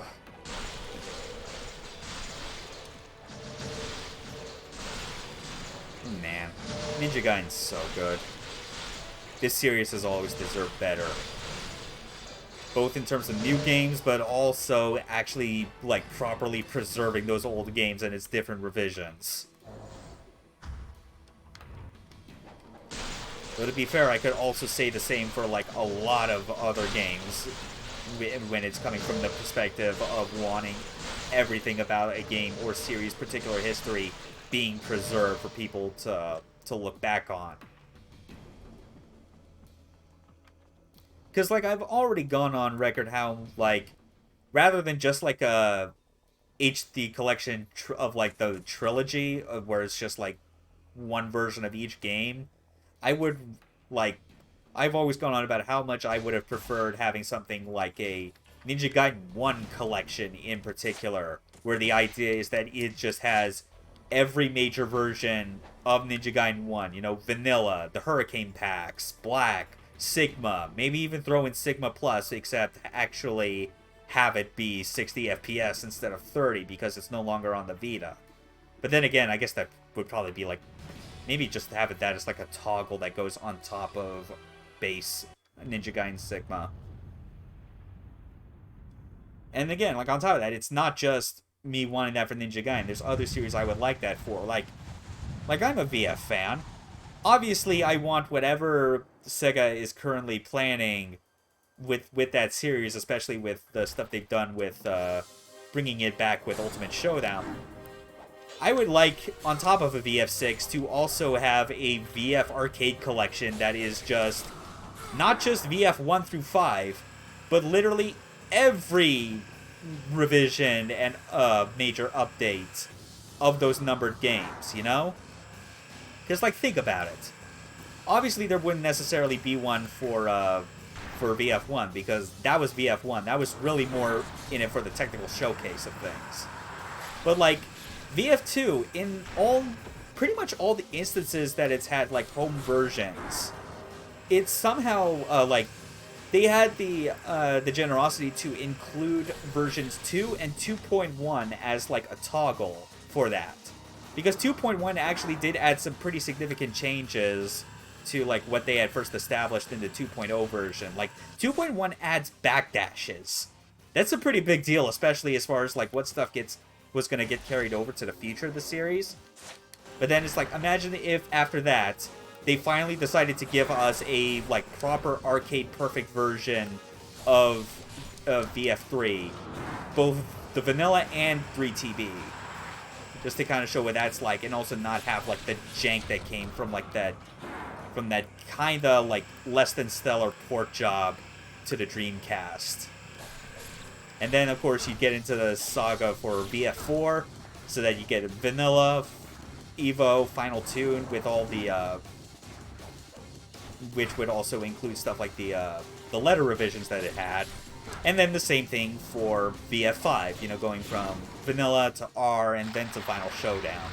Wouldn't necessarily need to throw Ultimate Showdown in there because that already exists. And the time gap between Final and Ultimate, I think, is more than enough to kind of justify that Final Showdown is the end point of that kind of theoretical collection. But yeah, that's what I would like because, yeah, obviously, like, from a competitive standpoint, whatever's the latest game in a fighting game series is always going to be the one that gets the support. Like, that's where everyone's going to, like, flock to, for better or worse. Like, unless the latest entry is so busted in a way that it causes the competitive players to just completely forego it and stick slavishly to whatever the older version was. But it's like, having it like that would be, again, it's less for the reason of going, oh, but like this version or that version is what the fans actually really like. But it's the reason for that is just because it is nice to have all that together from a historical standpoint.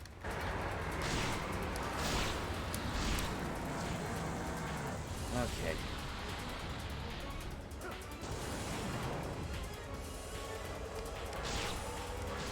Plus, it's like, I'm pretty sure that was, maybe not to the same degree that I was, like, explaining it how I would like it for Virtua Fighter, but Capcom technically already did that for, like, their, like, that Street Fighter collection they put out for, like, the series' 30th anniversary. Like, not, like, they, just different, like, acknowledging the different versions that exist of Street Fighter 2 and 3. Like, how much of a big deal that is.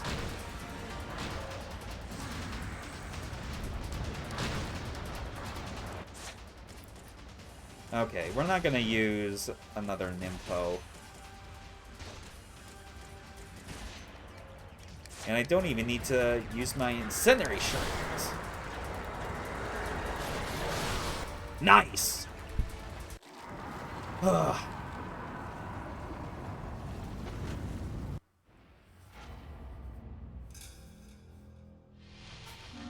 Oh, yeah, we definitely went over on time. Like, they basically don't expect you to, like, do the constant back and forth between the Palace and Muramasas. At least on this version. I feel like I was able to... Wait, no, I'm pretty sure I wasn't able to get away with it either in Black. But that's cool. We're now to the final chapter. We can focus on getting this all wrapped up.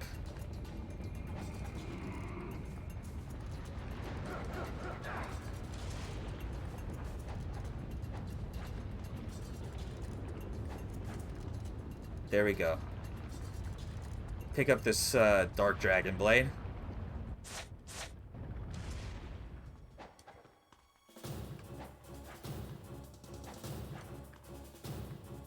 Alright. Let's hope that I continue to not fumble this ascent. Because it can go wrong pretty poorly in a lot of ways. Like, this is basically the final of the platforming challenges. And how much you are accustomed to Ryu's specific movement, jump physics, and momentum that comes from it.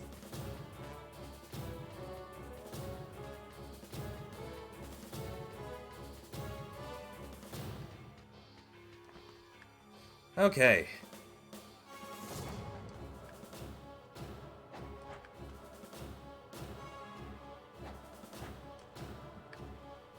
We're getting close.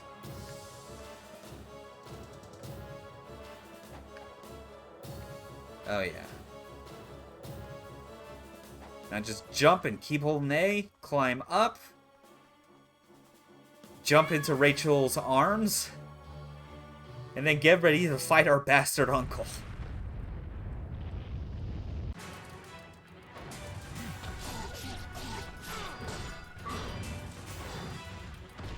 Ah. Still really difficult to properly respond to those grabs that he does. Come on, what you got?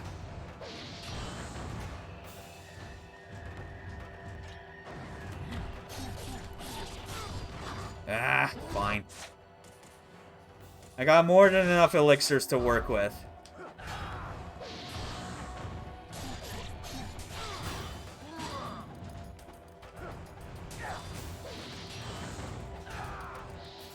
Okay. I'm actually gonna try and, like, test as much as I can to see how often I can get away with the flying swallow spam. Ugh. Because it's like, that was obviously like the biggest thing that trivialized him in the vanilla game. And I know they made a big deal about like how that was like mitigated in black. But I'm starting to think that maybe that was also something that was like included here as part of the Oh my god, I completely lost track of that. Where was that dragon? Ugh.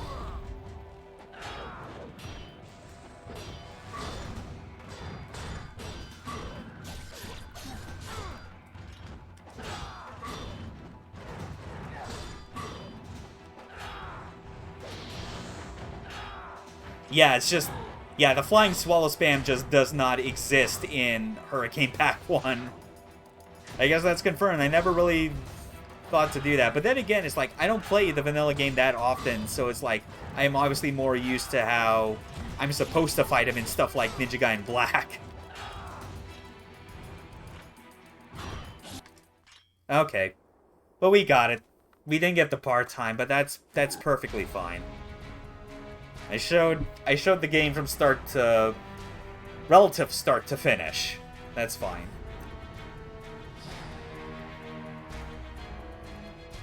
Hidegaki, Hiraki, Matsui. All fine developers that would eventually leave this company to make the true magnum opus of Hidegaki's legacy, Devil's Third.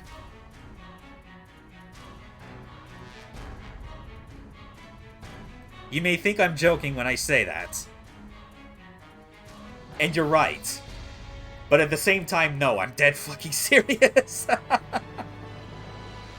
Ugh. I'll keep shilling for Devil's Third as long as it takes. Either till Itagaki manages to greenlight a sequel, like, against all odds, or someone puts their brain to good use, takes a look at that gameplay for what it actually is, and puts it into a game that isn't jank. You know? Revisits that concept of hybridizing, like, third-person shooter and melee combat into one. Because the way they did it was so novel, and honestly a lot more appealing to me than the way that Capcom had approached it with Resident Evil 6. Main difference being that Devil's Third didn't have to, like, tether your capabilities to a freaking stamina bar. Combat gauge was just so dumb. I really didn't like it. Even when you got to grips with like how to work within its limitations and what it expected from you, it still never felt as fun as I wanted it to. Even with the amount of time I spent in Mercenaries, where everyone says that is where the game is at its best, which I agree. But at its best, even in that situation, isn't like a 5 out of 5. It's just not.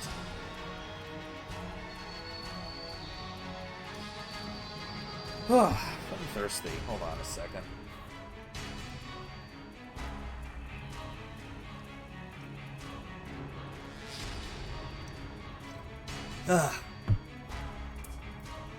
Okay.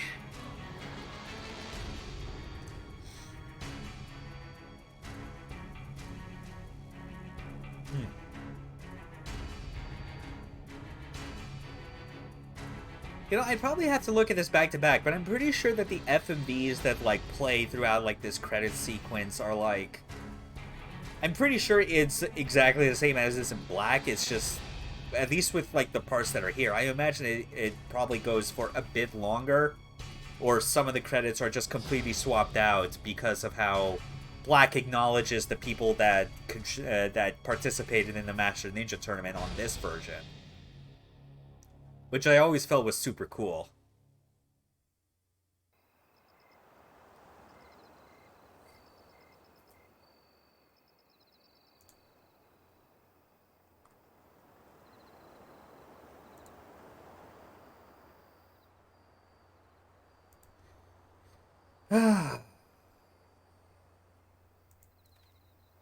Fun times. Though again, it's still really giving me that itch even more to go back to Ninja Gaiden 2. Once my stuff's out of storage and I get my 360 again, it's gonna be a good time. I'm gonna have to figure out, like, scheduling different weapon-only challenge runs for that, as well as other stuff on my 360 that I want to get through, like showing off Guardian Heroes. Because that HD version kicks ass. It's so good.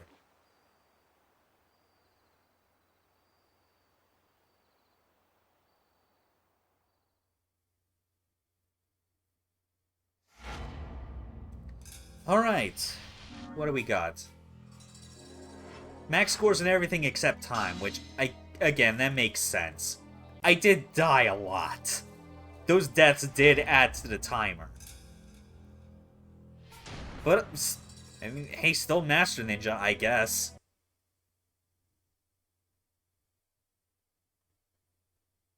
Oh, yeah, that's right, because this was still, like, content that you're supposed to play when connected to Xbox Live.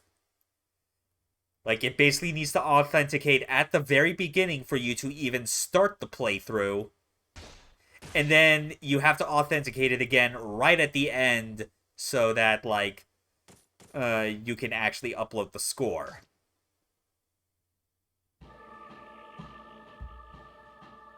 No, because it no longer exists. And I'm pretty sure that Insignia is not at a point yet where it would be able to even show that off. Okay, but there we go. Oh, I feel better now.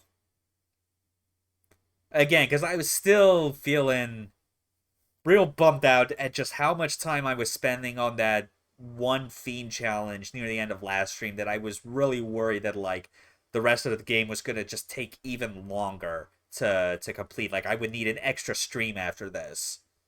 But it didn't. It didn't have to go that way. I feel glad. I can rest a bit easy now and take my mind off this game for the time being, and just knowing that I don't have to do any more Ninja Gaiden for a little while for the purposes of showing off on stream. Because that, yeah. The personal expectations that come from doing that compared to just playing on your own time in private makes quite a bit of difference. And I'm already itching to getting back to Jet Set Radio Future as well. So yeah, thanks for anyone that stopped by to, like, watch this playthrough. I sure hope you appreciated seeing just this kind of content that you cannot reasonably get anymore without jumping through a crazy amount of hoops to do so. So, yeah. Friday we'll resume with Jet Set Radio Future to finish the post game. That'll pretty much be all Friday and Saturday that I'll be doing that. As for what happens after that, still not decided entirely. I feel like I'm stuck deciding whether or not I want to go with another original Xbox game or switch gears back to just playing one of my old games that I have for PC. Because I've definitely not been because, like, the amount of focus I've been giving on the stream so far has been very specifically on retro stuff that are, like, console based. Yeah. We'll figure something out. All I at least know is that, like, I still need to get back to doing my handheld Egavania stream series. I still need to find a time to start Dawn of Sorrow. But that's probably not going to be until July, if I'm being honest. I'm still waiting for, like, a better time to do it, and I feel like that might be it. All right. So, have a good night. Later.